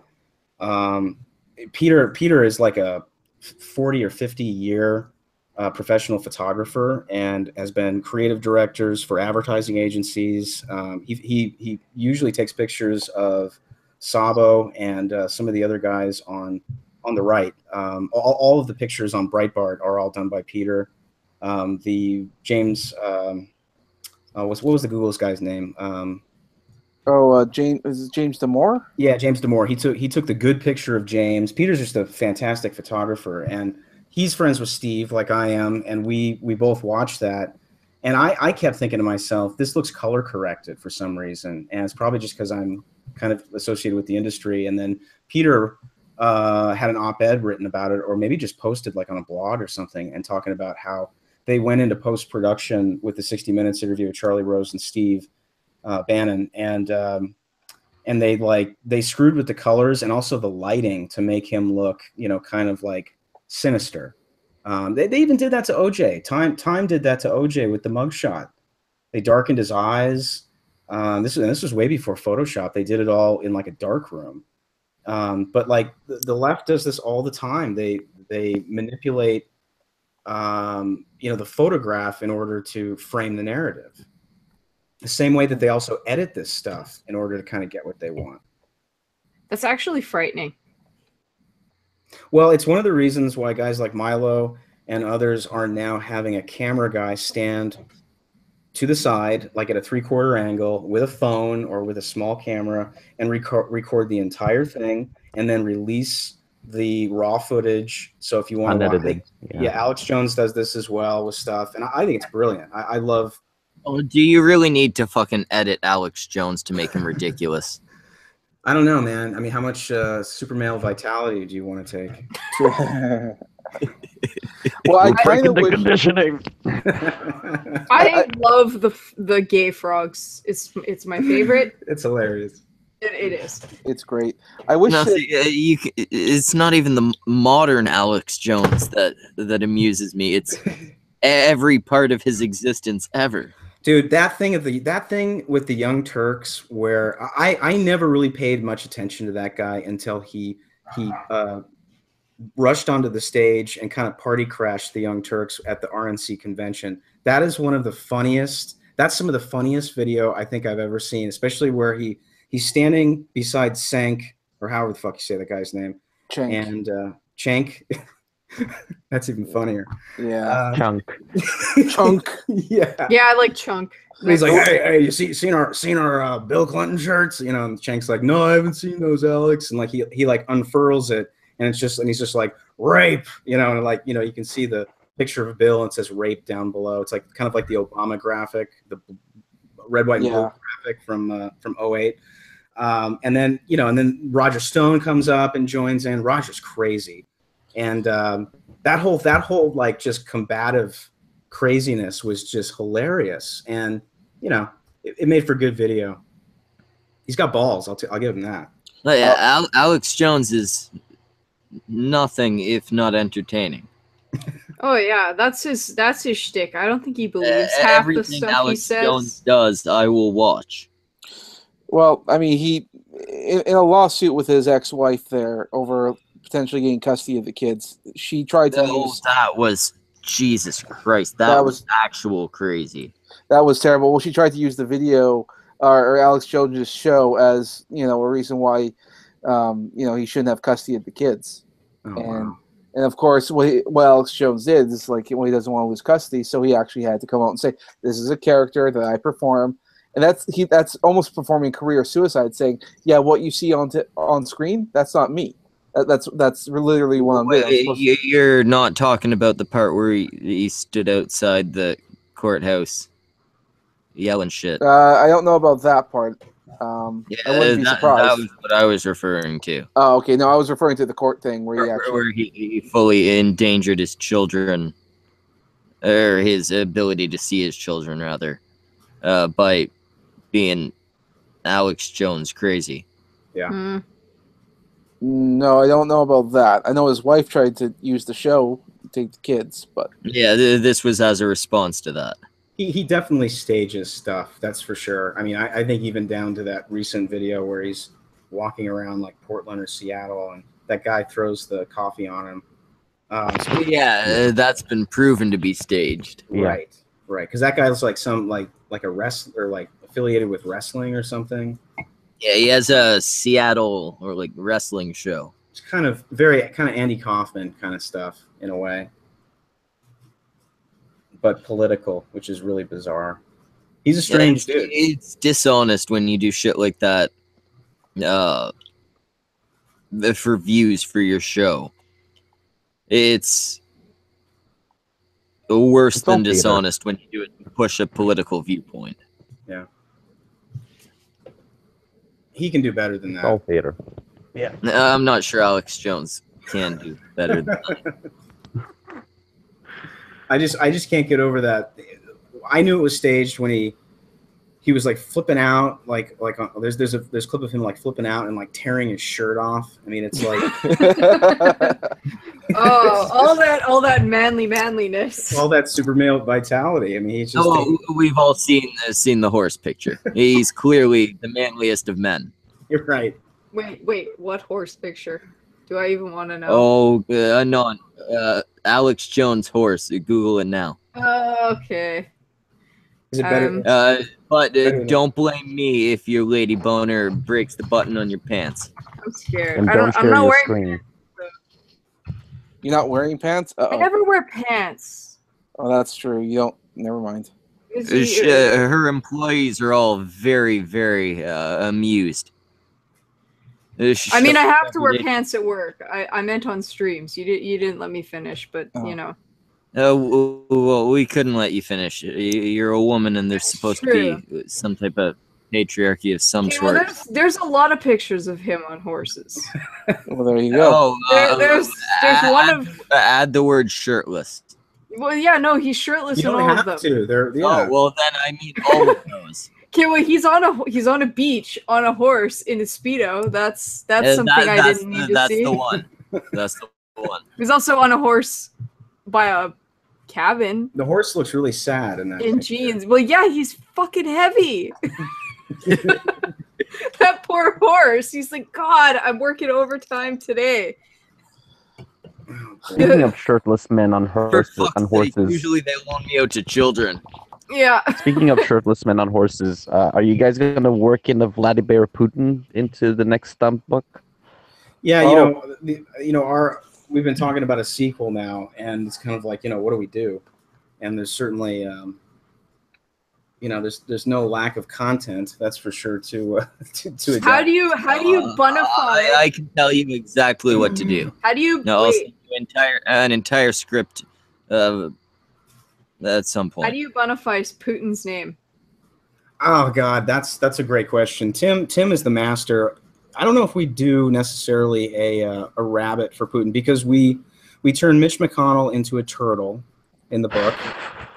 The turtle's already taken. Shit, that would have made the perfect Putin. Yeah, we did. We turned Rush Limbaugh into a American thrush. That was also Tim's genius. Do you have a bear? He kind of looks like a vulture. Yeah, that's kind of what I've always thought too. I think he would be some kind of like a bird of prey or something. The bear is one thing, because you always think of like, the communist bear, commie bear, or something. But I don't know. I think Putin's kind of does look more like a vulture. Yeah, he's got the hairline, the kind of beak-looking facial structure. I was thinking, what about a weasel though? Yeah, he's kind of weaselly. I was thinking a little bit. Yeah. He's got the face for like weaselly face. I think Kim Jong-un would do well as like a groundhog or something. Yeah, something little and fat. Like Yeah, or like a guinea pig. What about a hedgehog? That reminds me. Prickly. That reminds me. Finer, can you please tell Uncle Kim Kim Jong the Hedgehog. Yeah. Kim Jong the Hedgehog. There you go. But everybody gets an animal treatment in the book. There's only two. There's only two actual people in the book. Hillary shows up in the book, and there's a spirit cooking page, which is really funny. And then, like I said, Mitch McConnell. We got Rush in there. We've got Hannity as a manatee, which is really funny. Sean's probably not going to like that one, because I think he's sensitive about his weight. And then if he's sensitive about his weight, maybe he should lose some. Yeah. Well, he's like a hardcore MMA guy now, man. So you better watch out. He's going to do Sean Hannity? Oh man, Sean Hannity. If you're for some reason listening to the cunt stream, I didn't mean it, bro. Oh, we're good. He's always talking on his show now about how he's like does all this MMA and shit, and like he's not only like strapped everywhere he goes with his concealed carry, but he's also now like the perfect weapon or something. Not only does he have a human weapon, and he's got additional weapons attached. He's Jason Bourne now. I definitely did not mean it, Sean. Not only does he have a gun in the holster, he's got 2 guns in his arms. Yeah, I mean the only other 2 humans I think that show up in Thump is Melania is in Thump, and then Mike Pence is also in Thump. But everybody else gets basically transformed into some kind of an animal. Why aren't Melania and Mike? Why weren't they like animalized? Yeah. Well, why did they get to be people? I think largely because we couldn't find anything that would be flattering for Melania, and Mike. We wanted to throw him in there because he's holding Marlon Bundo. And Mike is clearly a bulldog. Melania. Well, we have a bulldog. We have Mad Dog Mattis as a bulldog. I could have seen Melania or whatever her name is. I could have seen her as like a minx. Yeah, totally. Melania Minx. Yeah, she blows my mind. I mean, what an amazing first lady. I mean, easy on the eyes and also just very elegant. Yes. And a nice change from the last round, which was just obnoxious. You mean, oh God, Obama's boyfriend? Yeah, the one that you wanted to give like a bag of oats to feed, Yeah, Michelle. Yeah, there we go, Michelle. Yeah, it's unbelievable. Is it Michelle or is it Michael? I can't tell. Oh, it's Michelle. He called her Michael. French Michelle. He called her Michael like during like a speech or something like that. He's like, me and Michael Michelle. Oh God! I'm not shitting you, dude. You go on YouTube, you can find right. it. It's like me and Michael Michelle. you know, he corrects himself pretty quickly, but he called her Michael. Oh my God. That's his wife, man. That's his wife. Well, it's like they always said, he likes to lead from behind, you know. Likes to lead from behind. There we go. That was the I'm not joking. That's what the administration said was their foreign policy, was to lead from behind. So what does that mean? Like you bottom from the top or top from the bottom or something? I mean, I don't get that. I mean, that sounds like cuck talk to me. It sounds bizarre. No. It's very, very simple. If you're going to lead from behind, it basically means you attack when they're not looking. You slip it in the back door, not the front. It's anal rape, not vaginal. Push harder. Anal rape is no fun because I love boobs, and you can't see boobs while you're raping an anal. That's not necessarily true. If you get a flexible woman. So are you trying to? Well, I don't generally go up to women and go, "Hey, are you flexible?" I'll wait for an answer and then rape them. Well, I mean, you just have to hope you get lucky. Maybe you need to give him your reason. Maybe. I'm only raping you because I'm sorry. I would like to warn you. I am about to rape you. The sex will be forceful and without consent. Beforehand, I would just like to know: are you flexible? Like, I mean, gymnast flexible, because I have some things I'd like to try. No, okay. Sorry for wasting your time, man. Is your friend though? Just okay. Just checking. All right, I'll leave you ladies alone. That's your grandmother. Well, she's senile, because I'll also settle for that. You should write this down and like in a contract. You know, then you can just have. I had a friend that used to go on first dates with this sex contract. It was really funny. It was just one page, but it was like, you know, I hereby, you put your name in, agree to have sex with you, after dinner. I hereby admit that I have given permission for this guy to dick me.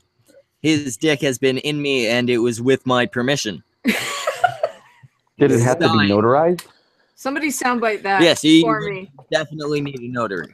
You can do that at the UPS store now. I found out the other day. They notarize things, so you don't have to go to a bank. You can go to the DMV or something. Actually. Easier than ever. Oh my God. I mean, we laugh, but it's probably the safest way to have sex right now. Well, didn't they have that on a college campus where you had to like sign some kind of consent? They tried to bring them up, and feminists protested it away because they thought, well, they'll just forge your name on there and rape you anyways. Well, they think all rape is, or they think all sex is rape anyway. Yeah, only heterosexual sex. Well, no, they also had the issue, and yeah, I can see it from their point of view. I don't agree with it, but where the girl could say, "Yeah, let's have sex. Oh, I'll sign this contract. We're good." Yeah, then start having sex and go, "No, actually, I changed my mind." Mm-hmm. And then, obviously, at that point, the guy should stop. And if he doesn't stop, that's clearly rape. But they'd still go after him for having done it up to that point. That's crazy. You have to pull out immediately. You need to be lightning quick. If you're in her after she decided it's not okay. Or just have absolutely zero stamina. Just pass out on top of her. You're just 1 minute man. A one pump chump. Yeah, exactly. I'm done, and you didn't say it was rape. I'm leaving. That's right. I guess that's what you got to do. I'm in the clear. That's funny. So the lesson is don't worry if you come early. It's you're safe if you do. The lesson is the woman doesn't need to come. Get in, get out, and then get out. Some of us get off on the first go. So papers signed. Hey, some women aren't that hard. Non. What? I make Nana sign consent papers every time. That's good. She uses a different signature and name every time. Her brain is really going. Does she remember who you are most of the time now, or is it only I use a different name every time. It makes it more interesting. Does she actually go for that? Yeah, she's pretty into it. The ski mask. I'm actually surprised. Well, last time I told her I was Samaj, she loved it. Do you feed her though? Because we haven't in a while. I feed her something, but I don't think it's nutritious. You should probably try to give her like a banana or something afterwards. It's Cause like a banana. I know it is, but something a little more sustaining. Maybe next time I'm there, I'll bring her like the bones from my steak. I'll tell you what. The dog gets by on it. If you don't feed her, the boobs are gonna shrink. Oh, yeah. Nana needs food.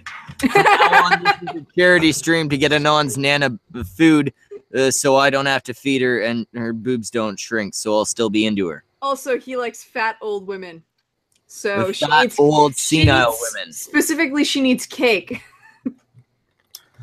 Yes, make Anon's grandma fat again. Keep boobs alive. That's right. Keep boobs alive. Even the saggy old ones. I would like to actually point out at this point that this stream is brought to you by Anon's grandmother. Anon's grandmother. She's senile, and I can forge her signature.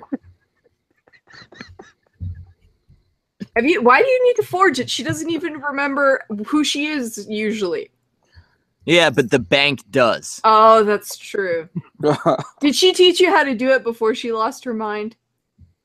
No, you haven't seen her walls lately. She tried to remind herself who she was.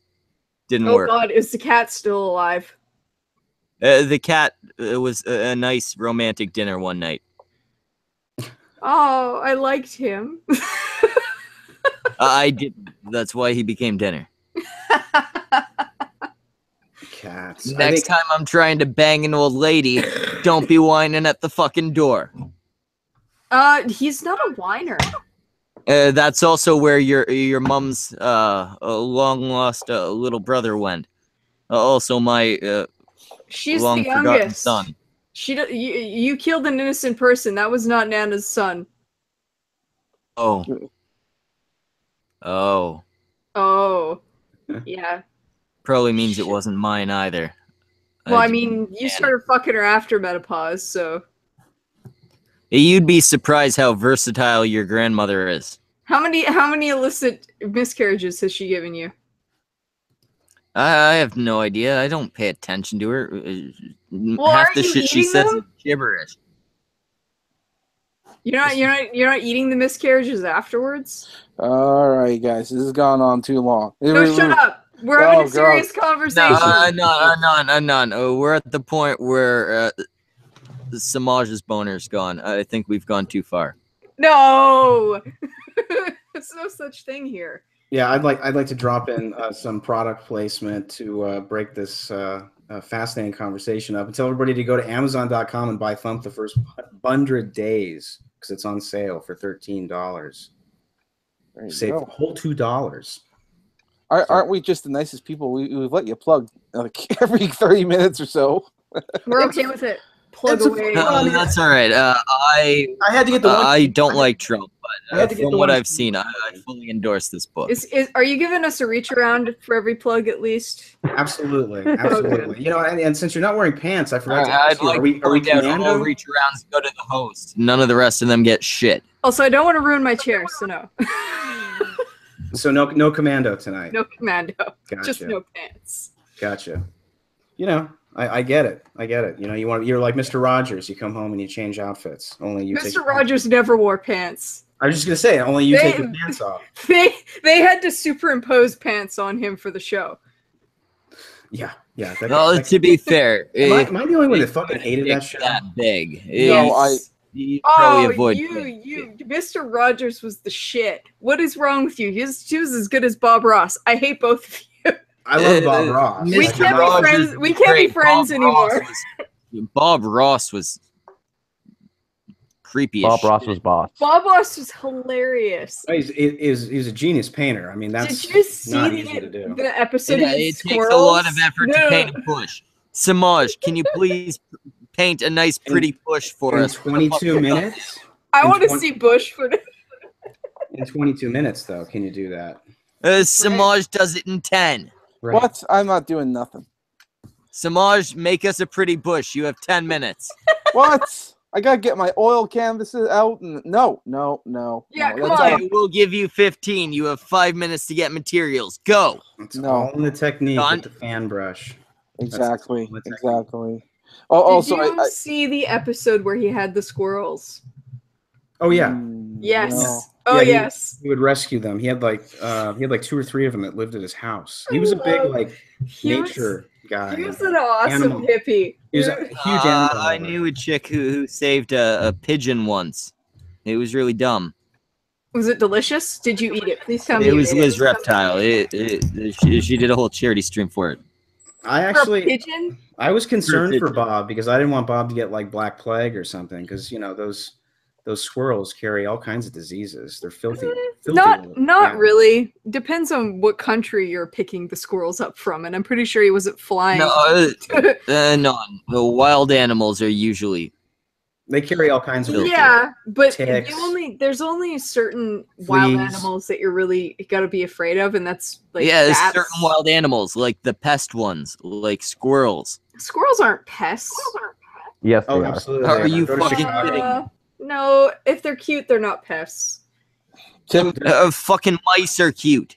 There's Yeah, I aggressive- usually catch Su- those. super aggressive squirrels in Chicago when I lived there. I was working for Devil's Due. And I was actually coloring G.I. Joe, which is back in the news with this goofy writer making I fun know, of right? 9/11. God damn. And dude, there was like this one black squirrel that used to like stand in the middle of the sidewalk and not let people pass. They'd walk around him. It was the weirdest shit, man. I mean, these squirrels, like, they just go aggro on you. Did you see the cover of Basically that just new? fluffy rats. There was just some black squirrel that sat there menacing everyone. It's Attack true. of the Killer Squirrels. He was all black. He wasn't brown. He wasn't brown and white. He didn't look like Huey and Louie or whatever. I mean, this was like this feral, mean black squirrel. He would just stand like by this pole on the sidewalk on my street on Pierce, and you would have to literally walk around him because he would, if you got near him, he would like come up to you. He was clearly mimicking human behavior. He realized, I'm black, people will be afraid. He's an African American squirrel. Across the fucking street, bitch. Did he try to mug you? Well, I don't know if he was from the south side, but I mean, I was far enough north to be not in a bad neighborhood, so maybe he had migrated north. I He don't know. wandered too far into It's the possible. wrong neighborhood. It's possible, you know. Was he But- wearing gang colors? No, but his pants were halfway down, down to his ankles. Very, very strange. Because I thought that meant one thing and one thing only, but I guess it's different for the gangster culture. Gangster squirrels. Yeah, right. There you go. I can't stop picturing a squirrel fucking hanging itself by a chain now. We need. Maybe we need to work gangster squirrels into the sequel for Thump. That would be funny. It would be. Squirrel lives matter. Yeah. Yeah.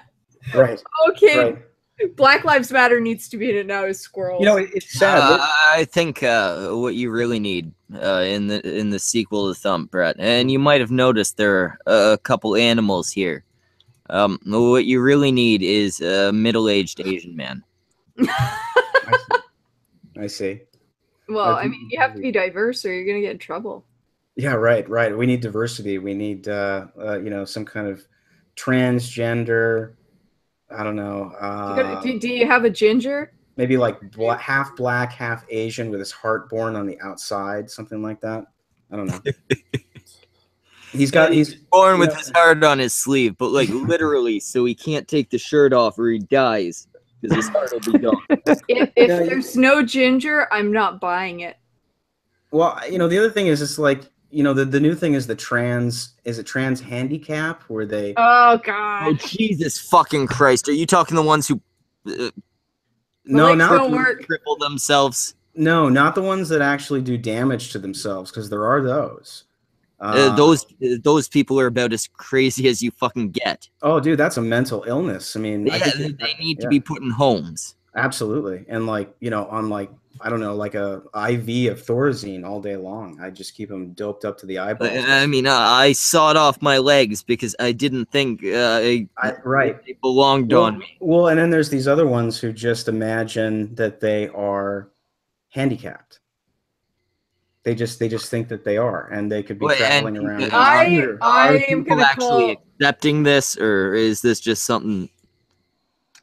What? They just something want the that's benefits. behind it, or- It's got to be like benefit scam, big time. I just think it's gotten down to the point where it's like if you're not something, like it's just not good enough to be a human being and like a productive member of society, or like do your job well, or be known for being a good mom or a good dad, or like whatever, like just being, Joe Schmo. I mean, you need to be born, quote unquote, something, disadvantaged. right. Otherwise you don't have anything. You got to have some kind of entitlement, and the entitlement comes from something in your identity that you need to create. You either need to have an entitlement, or else you're privileged. It's the oppression Olympics, and everybody wants the gold. That too, the whole participation, everybody's a winner type thing, so everybody's got to be special, even though I remember when they took out winners from sports when I was in school. that's sad. Oh fuck! It was pointless. It made everything pointless. That didn't happen here. We never had that. Good. Yet. Well, I don't know. I mean, The missus saying eventually it did, but much later apparently, because I was a kid later than you. And Yeah. Dude, I was always on the shitty team. I was always on the losers team. Soccer, Pop Warner football, basketball, softball. I mean, I'm Canadian, so I was great at hockey. wait. The comic book artist wasn't good at sports. Is that what you're saying? It wasn't that. I was good. I was good at soccer. I was really good at swimming. I was okay at baseball. Basketball I wasn't good at, even though I love basketball. It's just usually I was always on a team with a bunch of and we just had like the worst score out of the league. It's because usually we didn't have a whole lot of talent.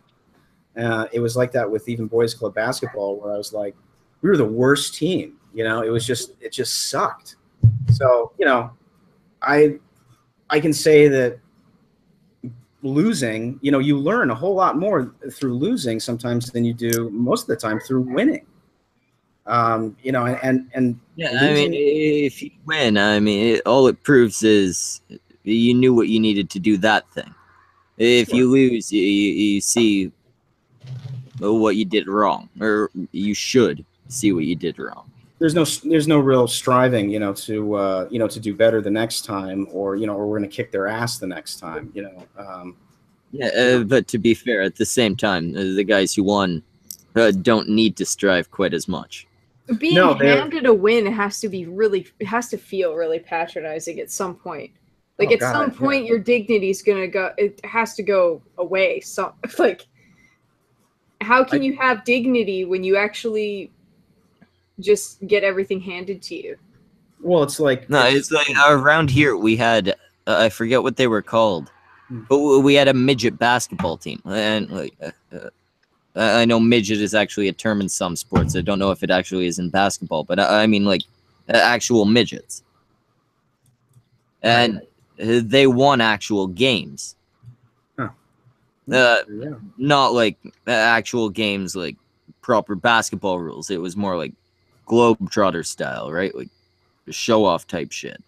Well, it's almost like the culture these days, and again, it comes from the left, kind of wants to eliminate shame, and you have to have shame in a culture and in a society, because without shame, you can have no honor.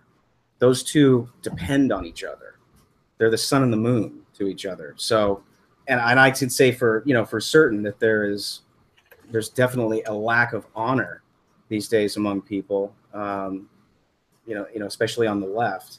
But they have eliminated shame in a lot of ways, so they don't have anything to be shameful about. It's not so much that they've eliminated shame. They've not amongst us eliminated their ability to feel shame. Well, they give themselves the moral high ground all the time. Like they have they own that territory. That's why they're always virtue signaling, largely all the time. But they seem to think that they, kind of have this monopoly on morality, which is bizarre to me, because they're always talking about how they don't like Christians because they're so judgmental. However, the left are the most judgmental people I think I've ever seen. Yes. Especially this, you know, it's like Jordan Peterson talks about the postmodern left. That's who I'm talking about. I mean, that's really who these people are. They're insane.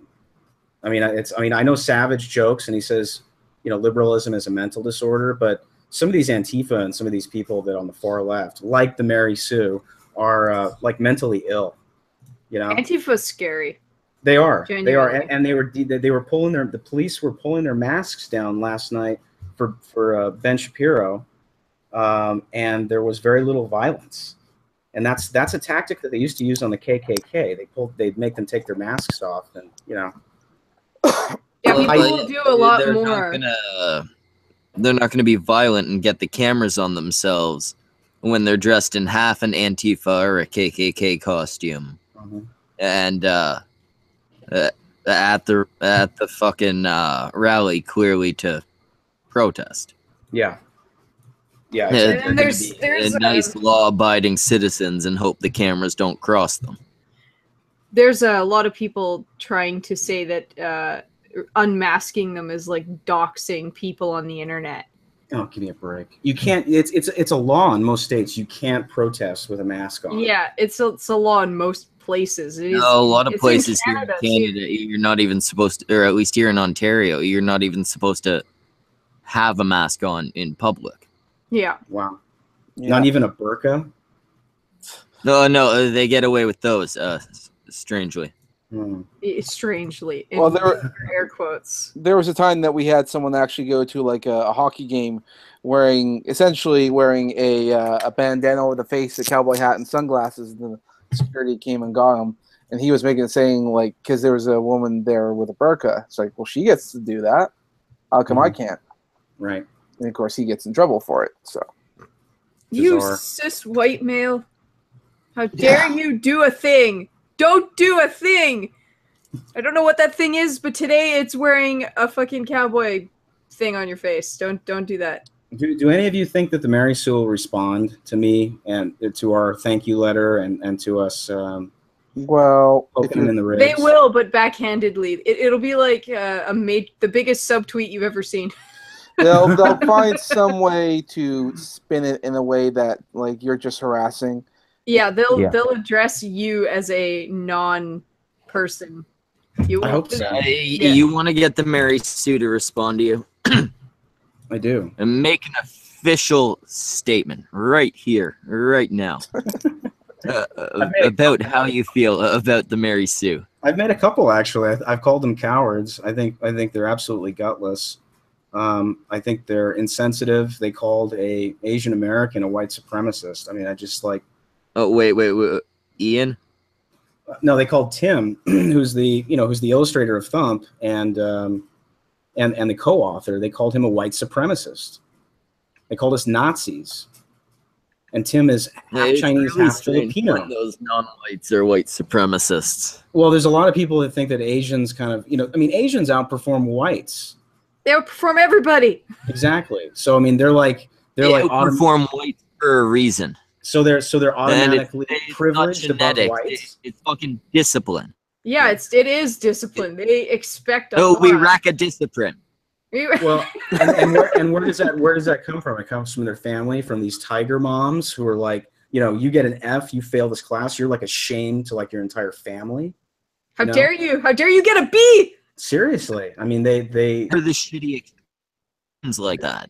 But the reason a lot of them outperform everyone else is cultural values that they brought to this country and maintained. They value the grades and the performance. A good fucking thing. They want to pump out smart kids. Mm-hmm. Well, and that's the thing. It's not even about making a huge amount of money for them either. It's about being successful. Like, pick something and be good at it. Right. Pick a thing and excel. It doesn't have to. You're good at it if you're the most famous musician, but be fucking good at it. Yeah. They have a mentality of harshness to try to get you to have like good jobs or whatever else. It's partially why we have a person who comes on the stream often called Octane, and every time he shows up there, we tend to go, "Why you no doctor?"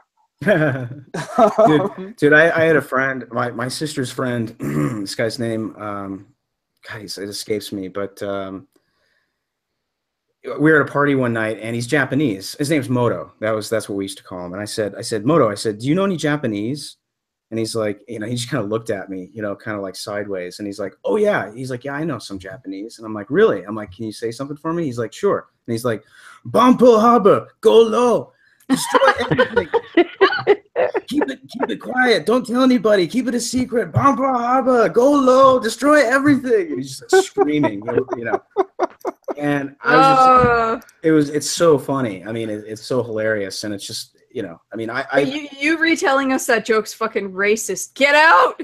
Yeah, I know, but I mean, I grew up on Blazing Saddles. I mean, when you think about it, who taught my generation Gen X humor? Guys like Harold Ramis, SNL of the 70s and the 80s, the National Lampoon. It's like John Hughes. All the John Hughes movies, which John Hughes was a conservative.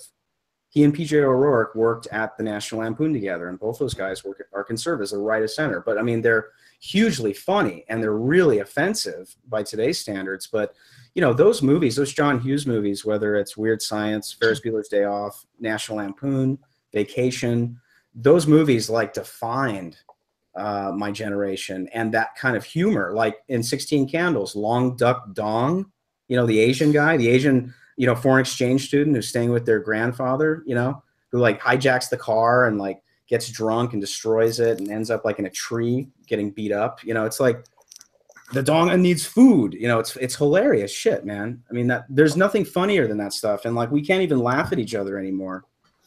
It's really sad. I think like there was a show like way back when called Mad TV. I rewatched some of those episodes. Way back when. I say that ironically. Ago. It feels like it was forever ago, but yeah, it was that show would not be made today. It's so culturally insensitive, but it's amazing. It's fantastic. I miss that humor. I thought things would just get better. Things have just gotten worse.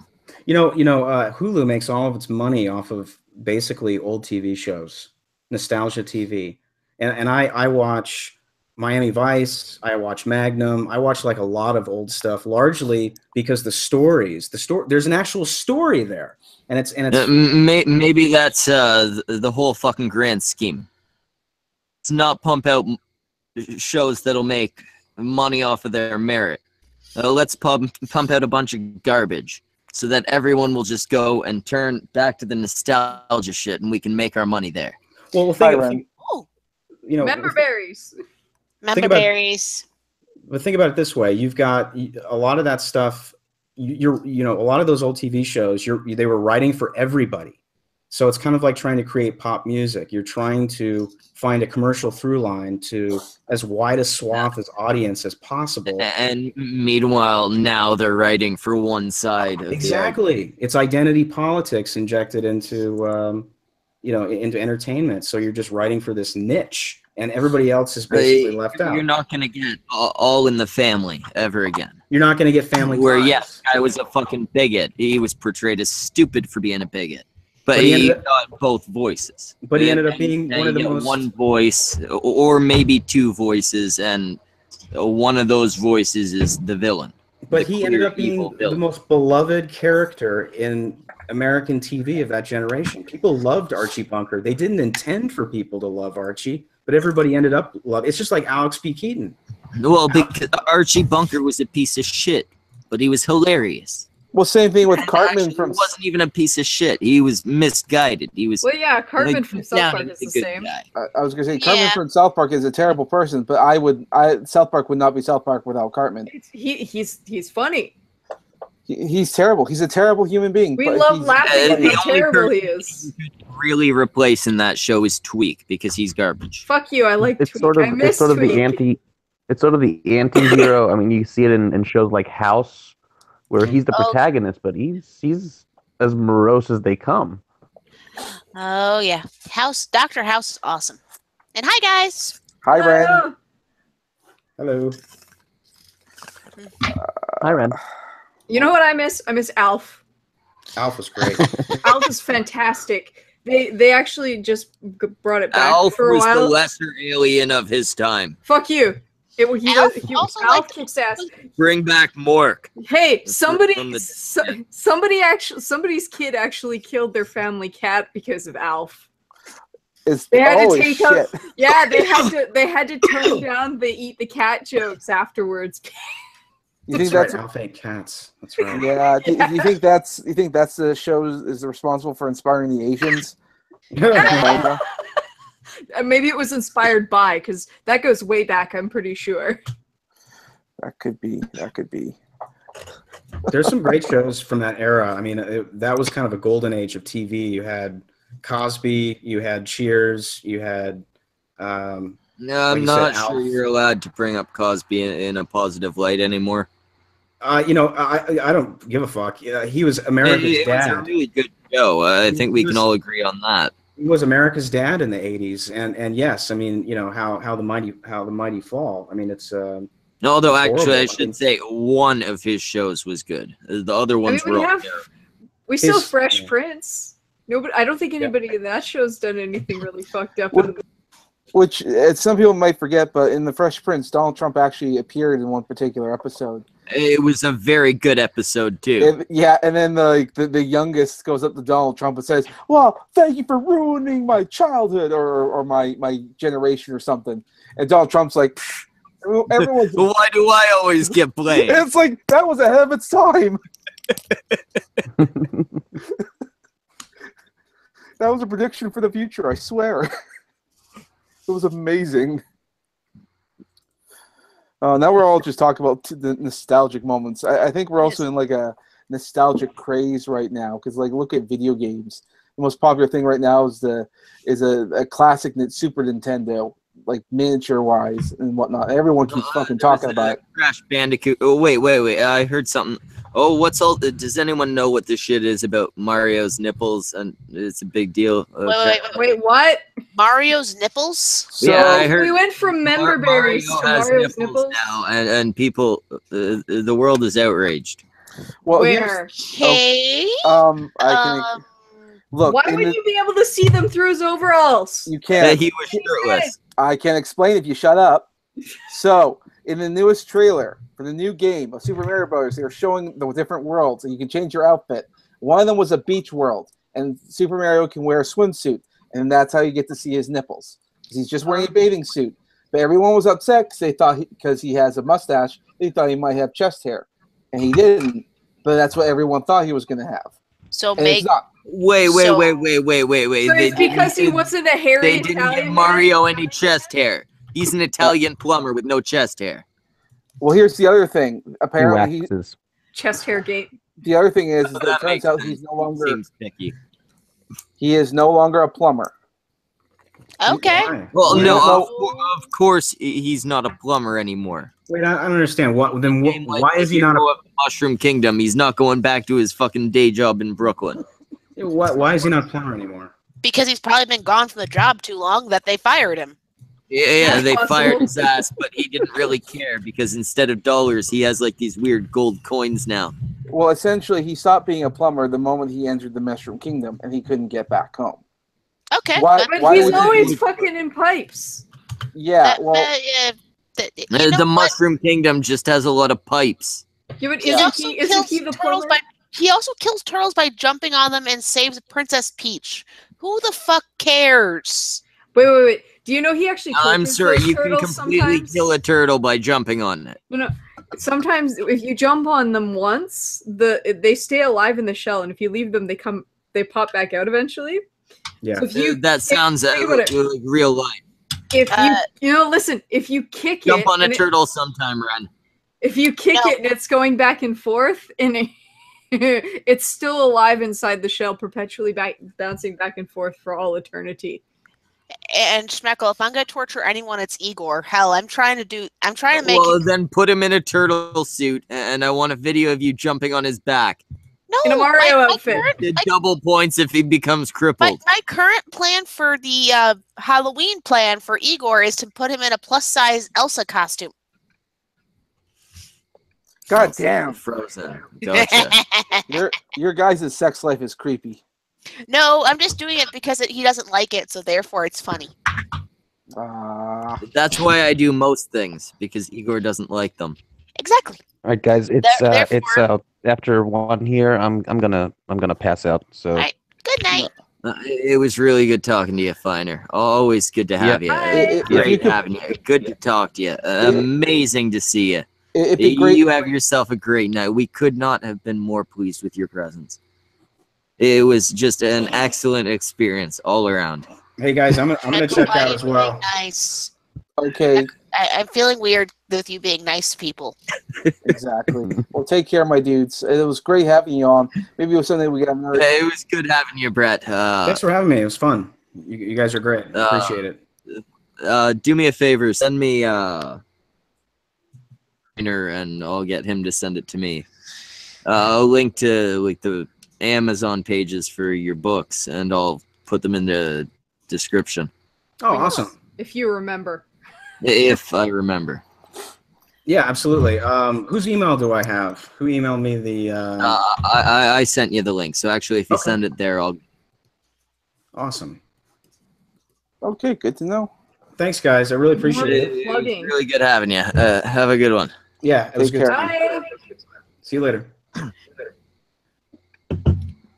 All right, now we're gonna do that part of the night since the important guest is gone, and the other guest. Where I go bed. I hope he heard me call the other guy the important one. And now we're gonna invite the garbage, the scum. Oh wait, Anon's here. Yeah, I get an invite right away. I got an invite right away too. I was just busy getting drunk on my other stream, so I show up here drunk. Because So invite the shit bags. Not not Opal. Not Opal. Oh, it's okay. Opal's too busy sending me Invite nudes. Charming Man. Opal's too busy sending me nudes anyway, so Wait, what? Oh, invite Opal. she sends me nudes. Holy shit! I literally draw Well- a picture of her in nudes, and she doesn't give me a reference. My God! I guessed all that. Wait. Opal sends you nudes, and I've never sent you a nude.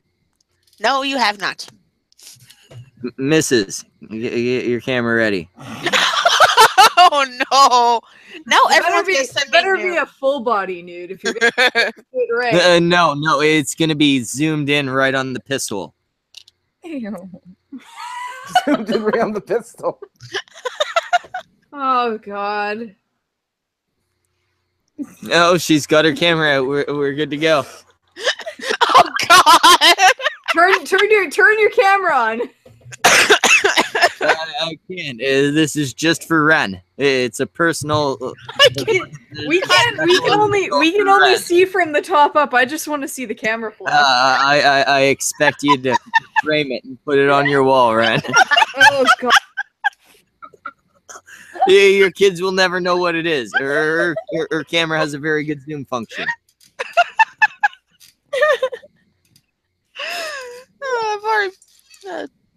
This had happened the night where I actually finally got rum again.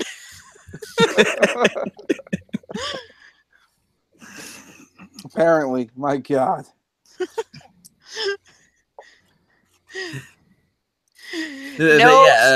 Invite anyone except Opal, or Politipod, or Samaj. Wait, what? I mean, not Samaj. The other one. I don't know what the fuck you're talking I don't about. know who you're talking about, and I'm drunk right now, so Well, then not the first two people, and don't worry about the third one, because I Okay. don't remember who I'm talking about. No one knows who you're talking about. are you talking like Futter or something like that? No, Futter is welcome on the cunt streams when we have room. Okay. Futter's on the okay list. And I'm gonna drink more rum now. He's recently made the okay list. Oh? The not okay list is Opal and Politipod. Well, well, for now anyway. We're happy to have Opal, but not too much Opal. We need to limit that. Oh, yeah, that bitch. it's not that we actually dislike Opal. It's that can't handle the voice. Oh, that and she fucking broke her dildo. I'm like, come on, No, we it's paid for it. fixed. Yeah, She we messaged paid me. No, that's the no, other thing. no. She messaged- Here's the fucking timeline. We did a charity stream to get her a dildo. Got her said dildo. Later, Lacey Green posts a link to where women can get free vibrators and shit.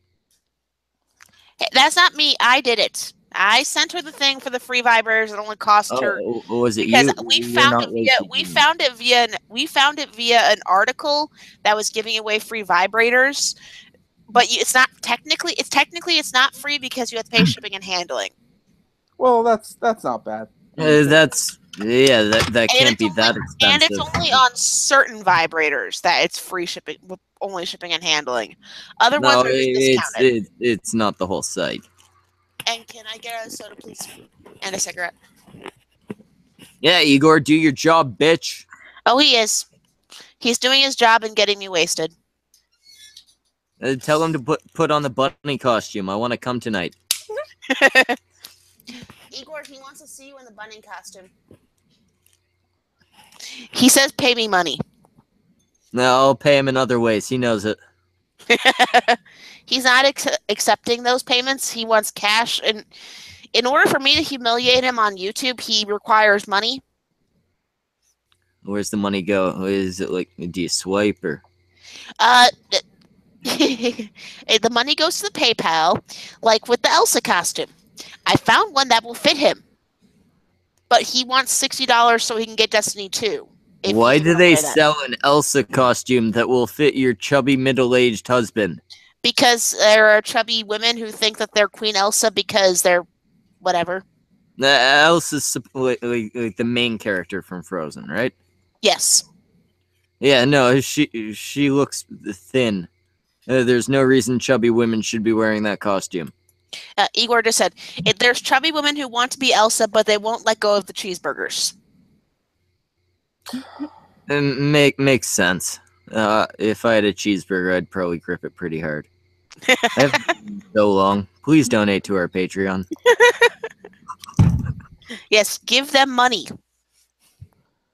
We can only get sponsorships from 10 gigs for so long. That helps you lose weight, but my God. Yes, poor Samaj. We need to start a Give Samaj a Hooker Fund. No, we've been trying. There are some legal issues with doing it. So officially, it's a Igor, there's no Find filter on Samaj the Some Company fund. This one has no filter. Make me another. Jesus Christ, Igor! If you're gonna do it right. And I almost tossed the lighter. This is why God took away your hair.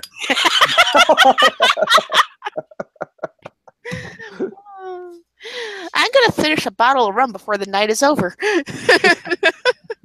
This keeps going. Who knows? Well, Igor finished half my bottle of rum. I have the last bit of it. Well, actually, technically, he finished 25% of it. I got the other 25%, but he finished 25. You got the other 25.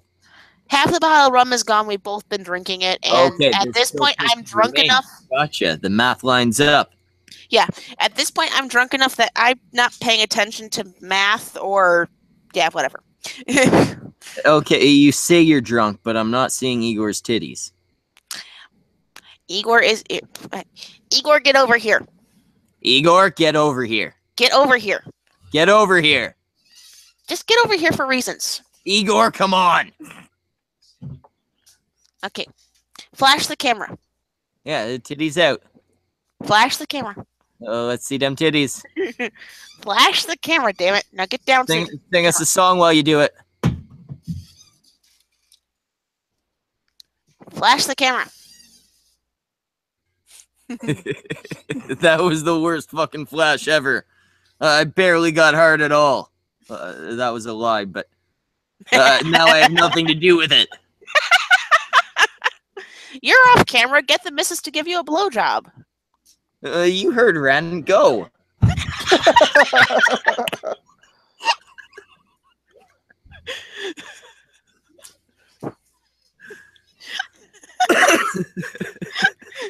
Is she giving you a weird look right now? No, she smacked her head off the table. I think she's bleeding. Man, that head palm was just quite something, eh?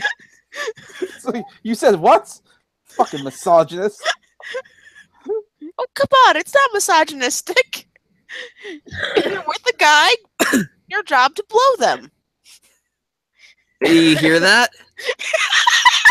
Listen to the misogynist cunt.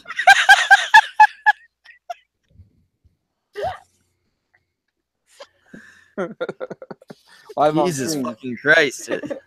And you're still talking. That means your mouth's not on my dick.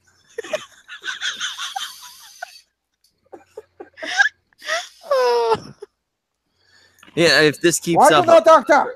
Ren, I might need to. I would say this: why the heck is wrong with you people? Even if I wasn't a doctor, I would still recommend a doctor for all you. How's it going, Ian Miles Young? Okay, it's just midterm. I just gotta bog down on the work. You just need to do what everyone else does in that situation. You just need to get high. Batman! High grades. Ren! High grades, yeah. Ren, I honestly think this whole Benny, frozen the thing. link is on the stream. Join in. Ren, this whole frozen thing with Igor, I just think you just won't let it go. Let it go. No, I won't. No, I won't, because Let it blow. You know let it blow. What the fuck was he saying before he started singing? I don't know. Look, I've started a little hashtag called Make Igor Elsa, and I'm trying to get people to give me money so that way I can buy the costume to make Igor Elsa, wig, makeup, and everything. For How much Halloween. does it cost to get a windmill?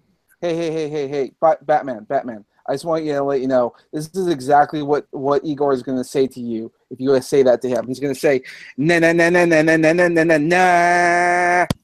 He's already said no several times. I've been Yep. teasing him with it.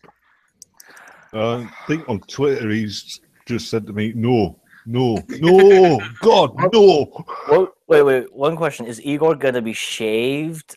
His beard when he gets the costume? Igor doesn't No. need to shave. He's hairless. He keeps the beard. He will keep the beard, but I've already priced out the wig, and I have the makeup, so I could do his makeup and put him in a wig, and he'll have the beard, and he'll be like a bearded drag queen. Is he gonna have that lipstick I like? There's a friend of mine went to college, for movie makeup, and you can actually get fit-ons for your chin, which will hide any facial hair. They're dirt cheap as well. I come back to Igor and drag. What?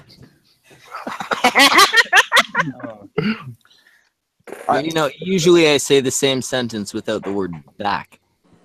No, I've been trying to get him to let me shave his back and chest. He won't let me.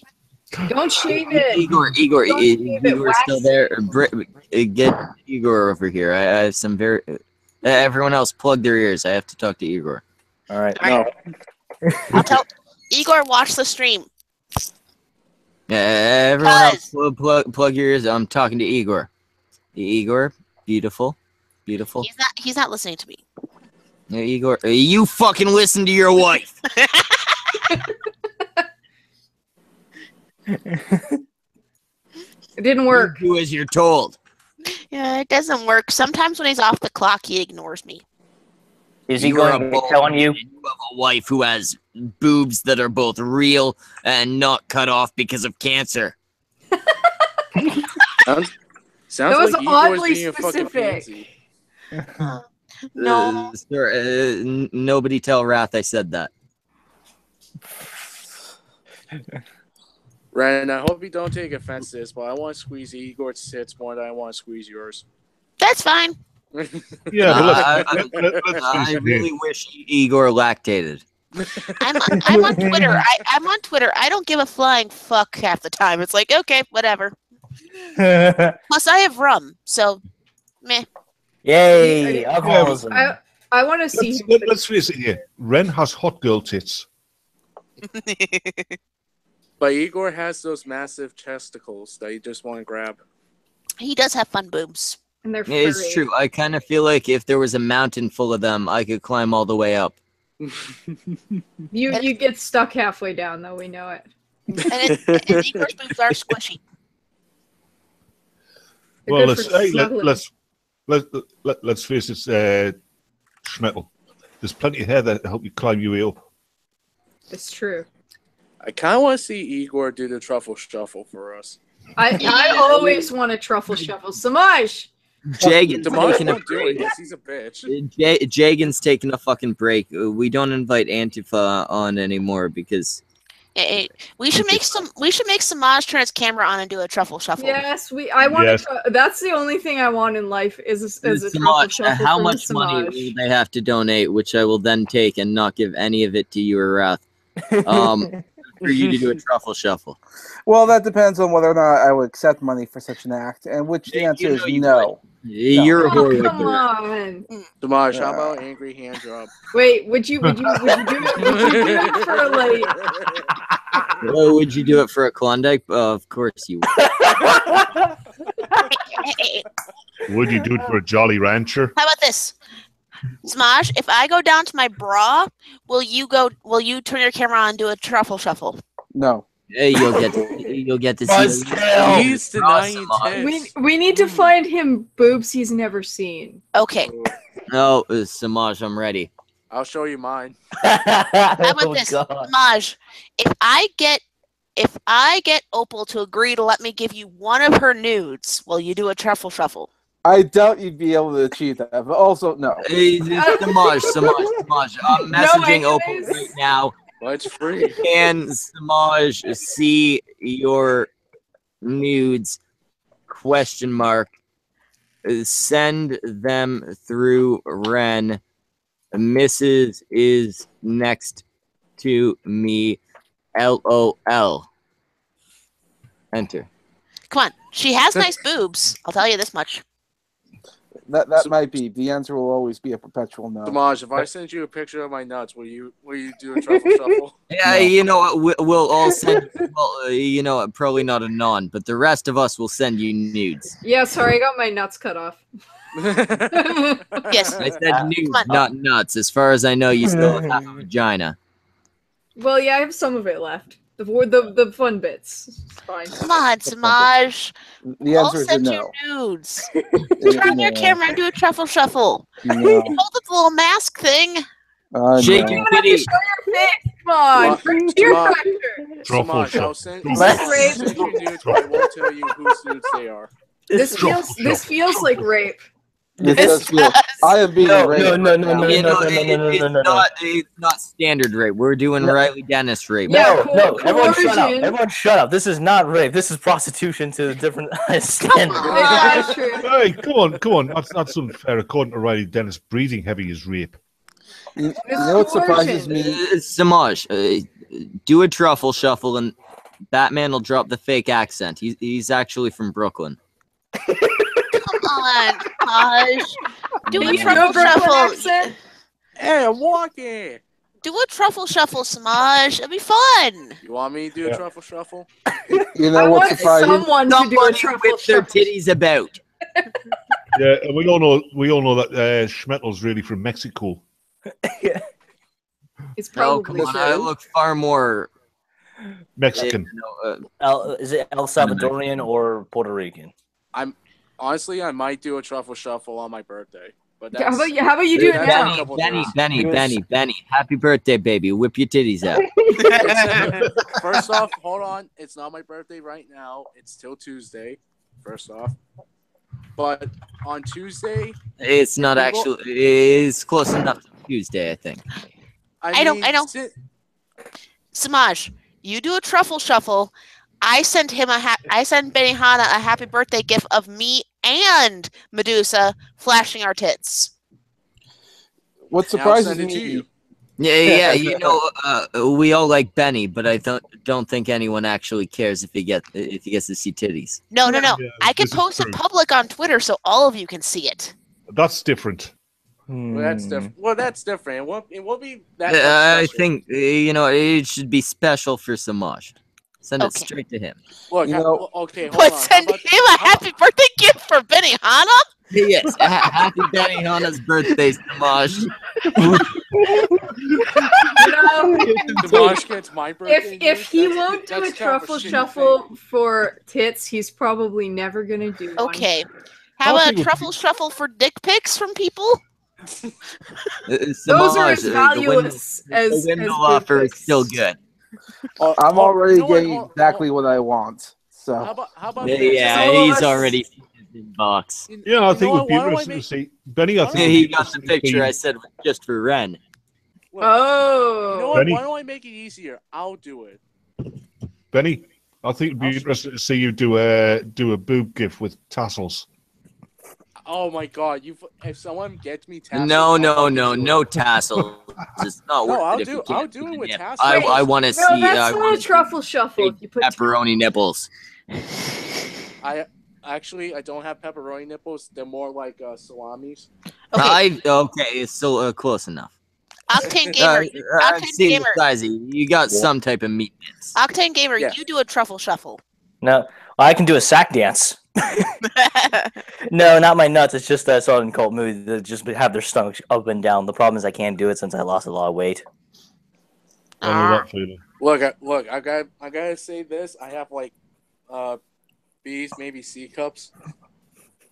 Well, where's our truffle shuffle? We're all waiting. All right. We are waiting for a truffle shuffle. Come on. Here. I'm gonna screen share him so you can, so everyone can see. All right, everyone, get your cameras out, everybody. Yeah, everyone start fucking recording this shit. Hold on, wait a minute. A legitimate Benihana nip. No, hold on. Well, what I have to do is I'm gonna have to turn my camera on my phone, so it'll kick me out of the call. I'll come right back. Okay. We'll be ready. We're waiting for you. Legs open. Oh, and Opal's in the chat. Hi, Opal. Tell her how we all shared her nudes among us, and Hey, I have not shared her nudes. all seen them. I've kept them for myself because I don't share. Opal, she sent them to me, and I put them on 4chan. No, I didn't. I Opal, you told know them he's you were some joking. Antifa chick. They believed it because of the Dude. hair. Sorry. I Opal, just you know he's joking. there's no way. Opal, I never joke about anything. I am 100% serious. Uh-huh. Ren betrayed you. You're just Uh-huh. enjoying the hair. Hey, guys, you realise that as we speak, Benny is turning off his computer and designing himself a Yeah, new he's leaving online and going to personality. bed. He's like, fuck these guys. I'm not showing my nips. He's not Well, even gonna hey. come back. Oh, Ooh, He came back. Oh, look at him. Look at him. Oh, There's the main man himself, Benny Hanna, everybody. Beautiful, beautiful. All right, Oh, you God. guys see me, right? Wait, the camera. yeah, we can see you. Beautiful is the wrong word. Oh, Oh, God, those are big. Those are flats as heck. What the heck are those? Oh, this boner's the most confusing I've had this week. Hey, Ren, Another day I saw my grandmother's tits. Ren, you have competition. And not to mention he has long hair. Yeah. I mean, Smackle will approve of that, right? well, aren't you pretty? I think we're getting taken off of YouTube. Those look like lady boobs. Do you have the same thing as Jagan? Like, were you like given experimental drugs when you were young? Or are you wearing a Jagan girl has suit? actual lady tits because he was put on some inhaler when he was young. That gave him was gynecomastia. You mean moobs? Yeah, exactly. Those things. Those things on the camera right now. Well, The things you just jiggled. Schmeckle. nah, it's just I'm just. Either that or he's wearing a girl suit. No, Oh, he's Hey. pulling a Marilyn Manson. Oh, God, they're stretchy. Why do they stretch like that? You're like the Mr. Fantastic of large tits. Wait, do it again. Why? All right. Because she's not there yet. Yeah. I got salamis. You're like TJ without the banana.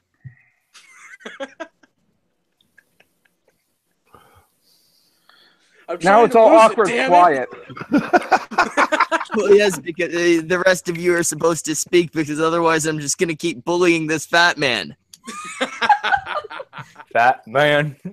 You're not gonna bully me. I need said to that. stop Look, presenting may it, not or I'm look just good gonna keep on- being utterly cruel. Look, Won't you maybe always not do all the look time, good Schmegel? from like the rest of here, but my face is it's decent. Hey, your face kind of looks like it needs insulin too. No, it's normal. You have a normal face. It Yeah. doesn't match.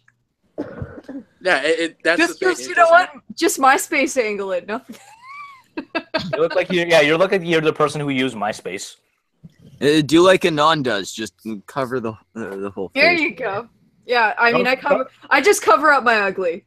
Wait, Benny, I got a actually, better you idea. look like a It's true. I've seen what she looks like. She cannot criticize you. You're twins.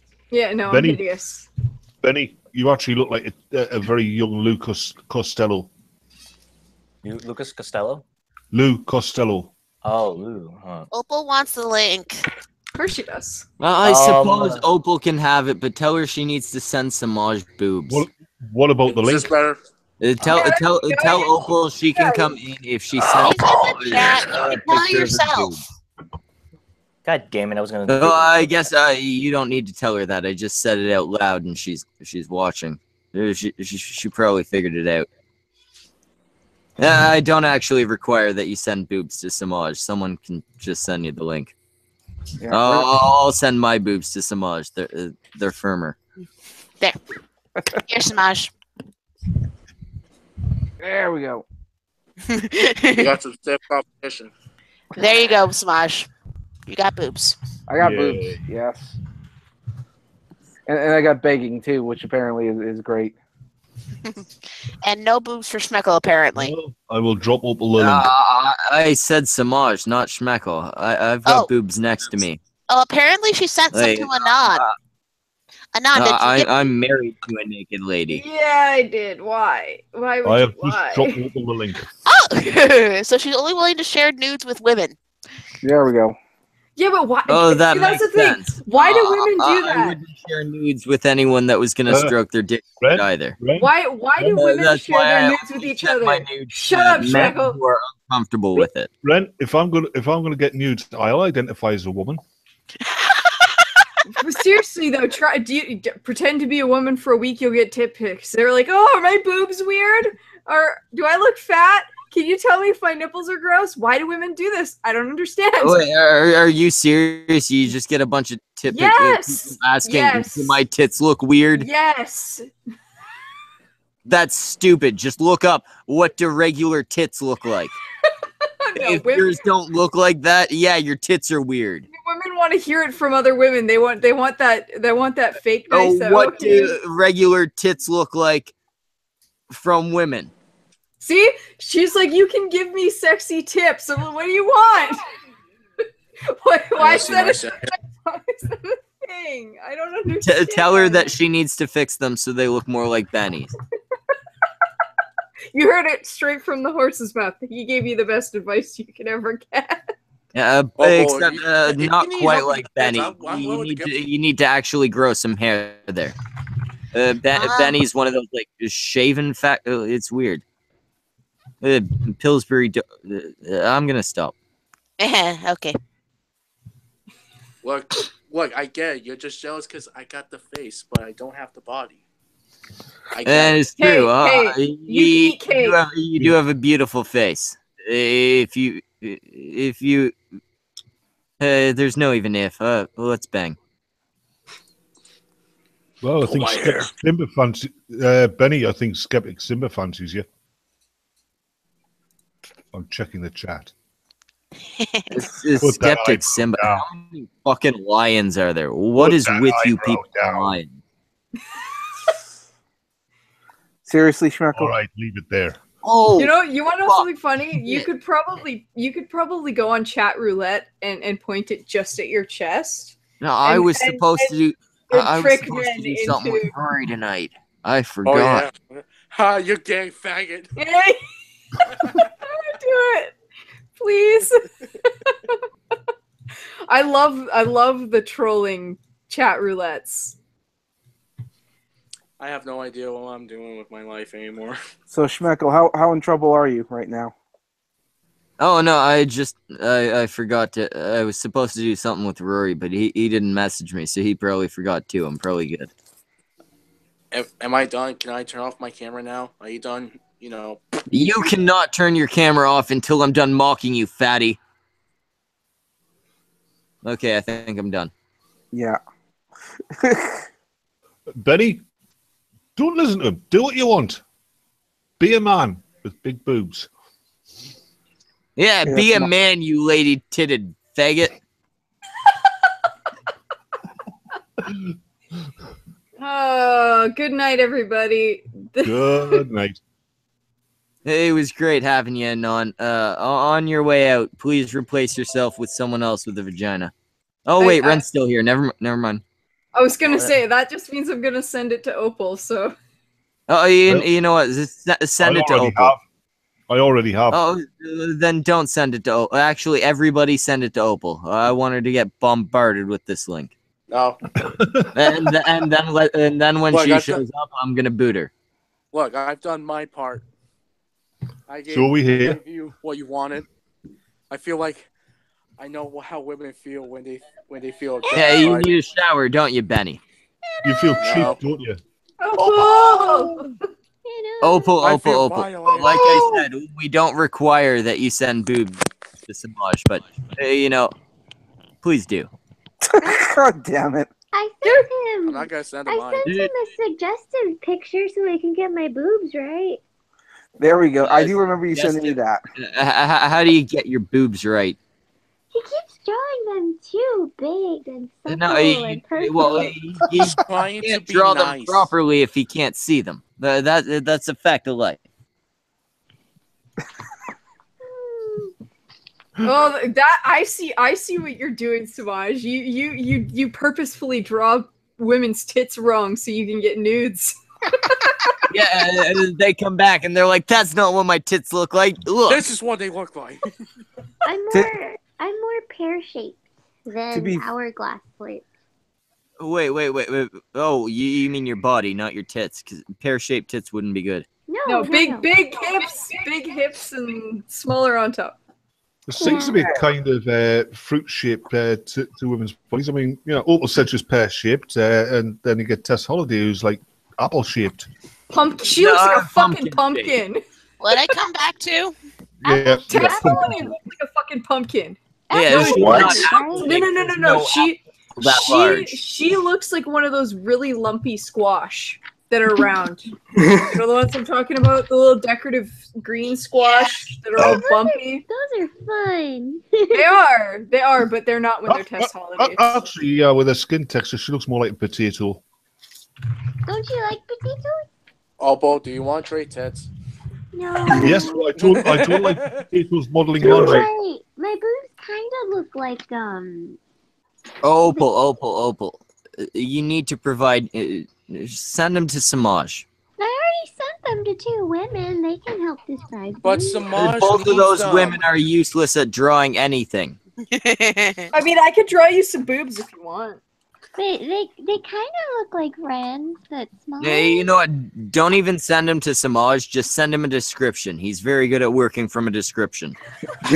Hi, EJ. Hey, Samaj, what's up? Apparently, they're soliciting getting commissions. Oh, we're trying to teach Samaj how to draw Opal tits. Yeah, really. Good night. I gotta go, guys. Good night. Right. Have fun. Goodbye from this You have a good one, and do me a favor. Fuck you. No. Oh, when you see Master Anon. Oh, yes. Lick his asshole for me. Did you wake Wait. Miss Don, hold on a second. What's that, Opal? Are you trying to say something to her? No, you woke up her baby. Good job. Oh my god. Wait, Opal, you gotta let me speak to the kid again. I love yelling. Innocent. Bye. See you later. Alright, now I'm gonna send Miss Anon a topless photo. Alright, so everyone's just flooding everyone's inbox with nudes. Samaj, you were getting so many pictures of my taint. Of your taint? I'm sorry, I accidentally muted everybody. Pardon? I think I accidentally muted everything. Yeah, look what you caused. Oh, well, now You woke up Samaj the is demon. getting a bunch of taint pictures. There you go. Miss Anon got another topless photo. Yay! All the women Well- should get topless photos. Right, Ren, Not like I said, all women, actually. Let's not do all of them. Ren, Well, like I said, all the women get involves topless nudes, I photos. identify as a woman. Then Samaj gets photos of all No. of her. You may identify as a woman, but you have a dick. Therefore, if you want anything topless, you pay me money. Look, I got rid of Robin. Oh. Well, okay. First No, off, Wrong kind of off, dick. I'm- Yeah.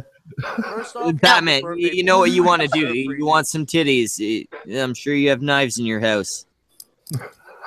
Ooh. Ooh. Oh, Jesus. oh yeah, I tried to make a harness out of electrical tape, but that didn't end I'm well. sure you did. You It dumb- worked, but then you Elec- ended up with like something like looked like a pentagram on your chest. Yeah, An unforeseen side effect, to say the least. yeah, I tried to make a pentagram harness with electrical tape, but then my chest started hurting and I was having trouble breathing. Oh, God. Really? They're very nice nudes. Too bad none of you will ever see them. Yay! I don't care. Ooh. Well, Alright. and then like I feel said, left I'm out. married to a naked lady.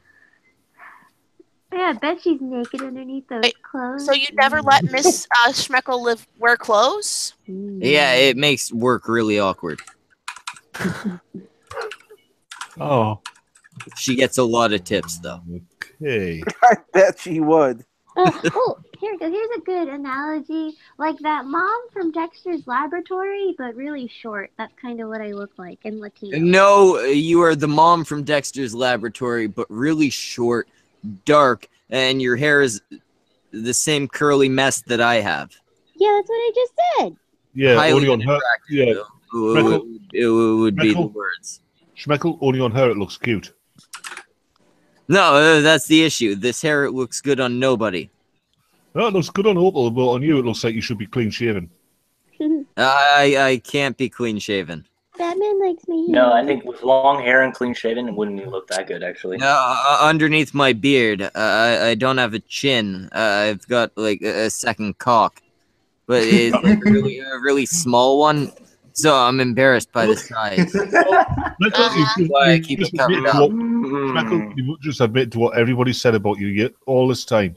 Take off You're your a hat, dickhead. Schmeckle. Yeah, no, I have a literal dick growing from my chin. That's why you'll sometimes notice I'll be stroking my beard. That's just me getting off during the stream.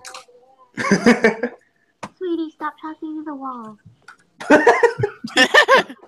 Oh, cool. He's not talking to the wall. Just put it down. The hell spawn. What it is. Opal, be honest. Do you want us to call an exorcist? No, it's fine. If he's talking to You know, a wall, it doesn't his question. If you splash holy water on its head, that's how you can tell whether or not it's good to go. So at least try it. Oh. You're Mexican. You should have easy access to holy water. I mean, it's probably not safe to drink, but you can splash it on his head. No, it's really embarrassing. My parents are stereotypical religious Latinos. I have a gallon of holy water in my house. Why don't you use it? I wasn't allowed to drink it during the hurricane. I was so pissed off. Drench the baby in that holy water. Wait, does holy water taste better than regular water? I'm not drinking that. Do you know how many hands have been in Let me that see what the difference water? between holy water Drink versus it. drinking water. No, you can still like boil it. But does that boil away like Yeah, but my blessing? mother wouldn't let me drink it during the hurricane. She was freaking guarding it with her fucking life. Hey, it was a hurricane, and you have a child. That's the point where you fight for the water. Yep, definitely. I'm really small. My mom's like a foot taller than I am. Yeah, at that point, your clothes, I assume, would have been ripped to rags, so it was only covering like the parts you're not allowed to show on TV. And Okay, then guys. you would have found like a jagged piece of glass that had broken off from a window during the storm, and you would have lunged at him. And then eventually, you would have come out the victor with water for your baby. But then it would have clearly turned out that the water was tainted, and then you'd all die. Two women enter, one woman leaves. Not a happy ending. All right, guys. So it's basically any kind of water as long as it's blessed by a priest. So that's what holy water is. Yeah. Yes. But a Yeah, lot of hands touch it, so I really don't. Wait. Does that mean could a priest like bless some fucking swamp water and Maybe? But usually, I found one article that says put on a clean baby tap water. head and he's fucking baptized? Hey, any kind of water. Well, Literally. mostly just reasonably just clean tap water is fine. But who knows? It's just as long as it's blessed by a priest. Yeah, but a lot of people touch it, so I don't like it when Whoa, people touch does it have to be a priest? I'm technically ordained. Can I make some holy water? It's got to be Catholic priest. I'm looking at a forum from 2003. Bleh. I mean, it just says as long as it's just been blessed by a priest. I mean, I'm also you checking could Wikipedia start right a new now. religion and say you have holy water because you. have Except it's given going to be yourself from the the title. swamp. Swamp. Wait, do they have swamps in Canada? They have swamps in Canada. I don't know if they have swamps in No. Canada. Oh, we do. Yeah, they're just very, very, very small. And well, but you have like very high mountains, and that's how we can all get your like fresh mountain water. Now, our swamps have like frogs and shit, and yours have like alligators. Yeah, Your I have. swamps have I frogs. have gators, Ours have, and like, I people. have frogs. Yeah, I have toads. I have a lot of swamps in my area. Oh, hold on, Yeah, hold on. we get frogs and toads, lots of bugs. You guys get Gators! reptiles that can eat you.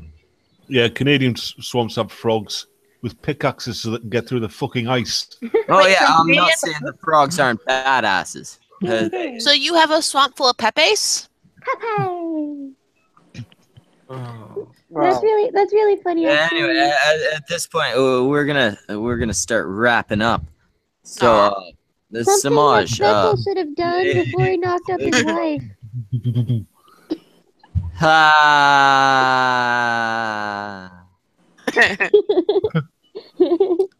Samaj, explain That who was was the most here intelligent earlier. thing you said. So before the stream became a clusterfuck of nonsense, as every cunt stream does eventually, we had some. Let's see here. There was me, Schmeckel, Miss Anon. Hey, we're still here. Explain the people that are gone. All right. Well, Brett Smith, who did a fabulous little graphic novel you can find on Amazon, which Schmeckel will put in the description. We had. I have not yet, but I will. Yeah, well, I'm sure he sent it to you, or someone sent it to you. Pretty much everyone's. Well, we had Wrath of Controversy for a brief bit. He was not actually in the stream. Oh, okay, all right. Well, it was there before the stream started. Hey, you know what? Samaj is fucking this up. Apparently, I am. We had those people he mentioned, plus the finer print. The current people you see before you. We have Benny Hanna. Tell people who you are. My name's Benny Hanna. No, even better. Get your titties out again. No. Okay, I guess tell people who you are then. My name's Benny Hanna. I'm just one of your average shitlords on the internet. No, I don't care. He's not getting his titties out. EJ. Oh, fuck you. I just barely showed up. I feel objective. All right, well, I'm EJ Cake. I run a political channel here on YouTube. I also have a Twitter account. Go follow those 2 social media accounts, as well as all the other shit that I link in the descriptions of both of those. And yeah, check me out on YouTube. Excellent. Ian Miles Young. He's not there anymore, so he don't get to say shit. Batman, say something incomprehensible. I'm Batman, and I can never understand a thing Schmeckel says. Absolutely. And the reading run. Hello. I'm on YouTube and Twitter, and please help me make Igor Elsa. Because I like torturing him. There we are. Now, Samaj, explain to everyone how you're a starving artist and desperately need to need to get some money.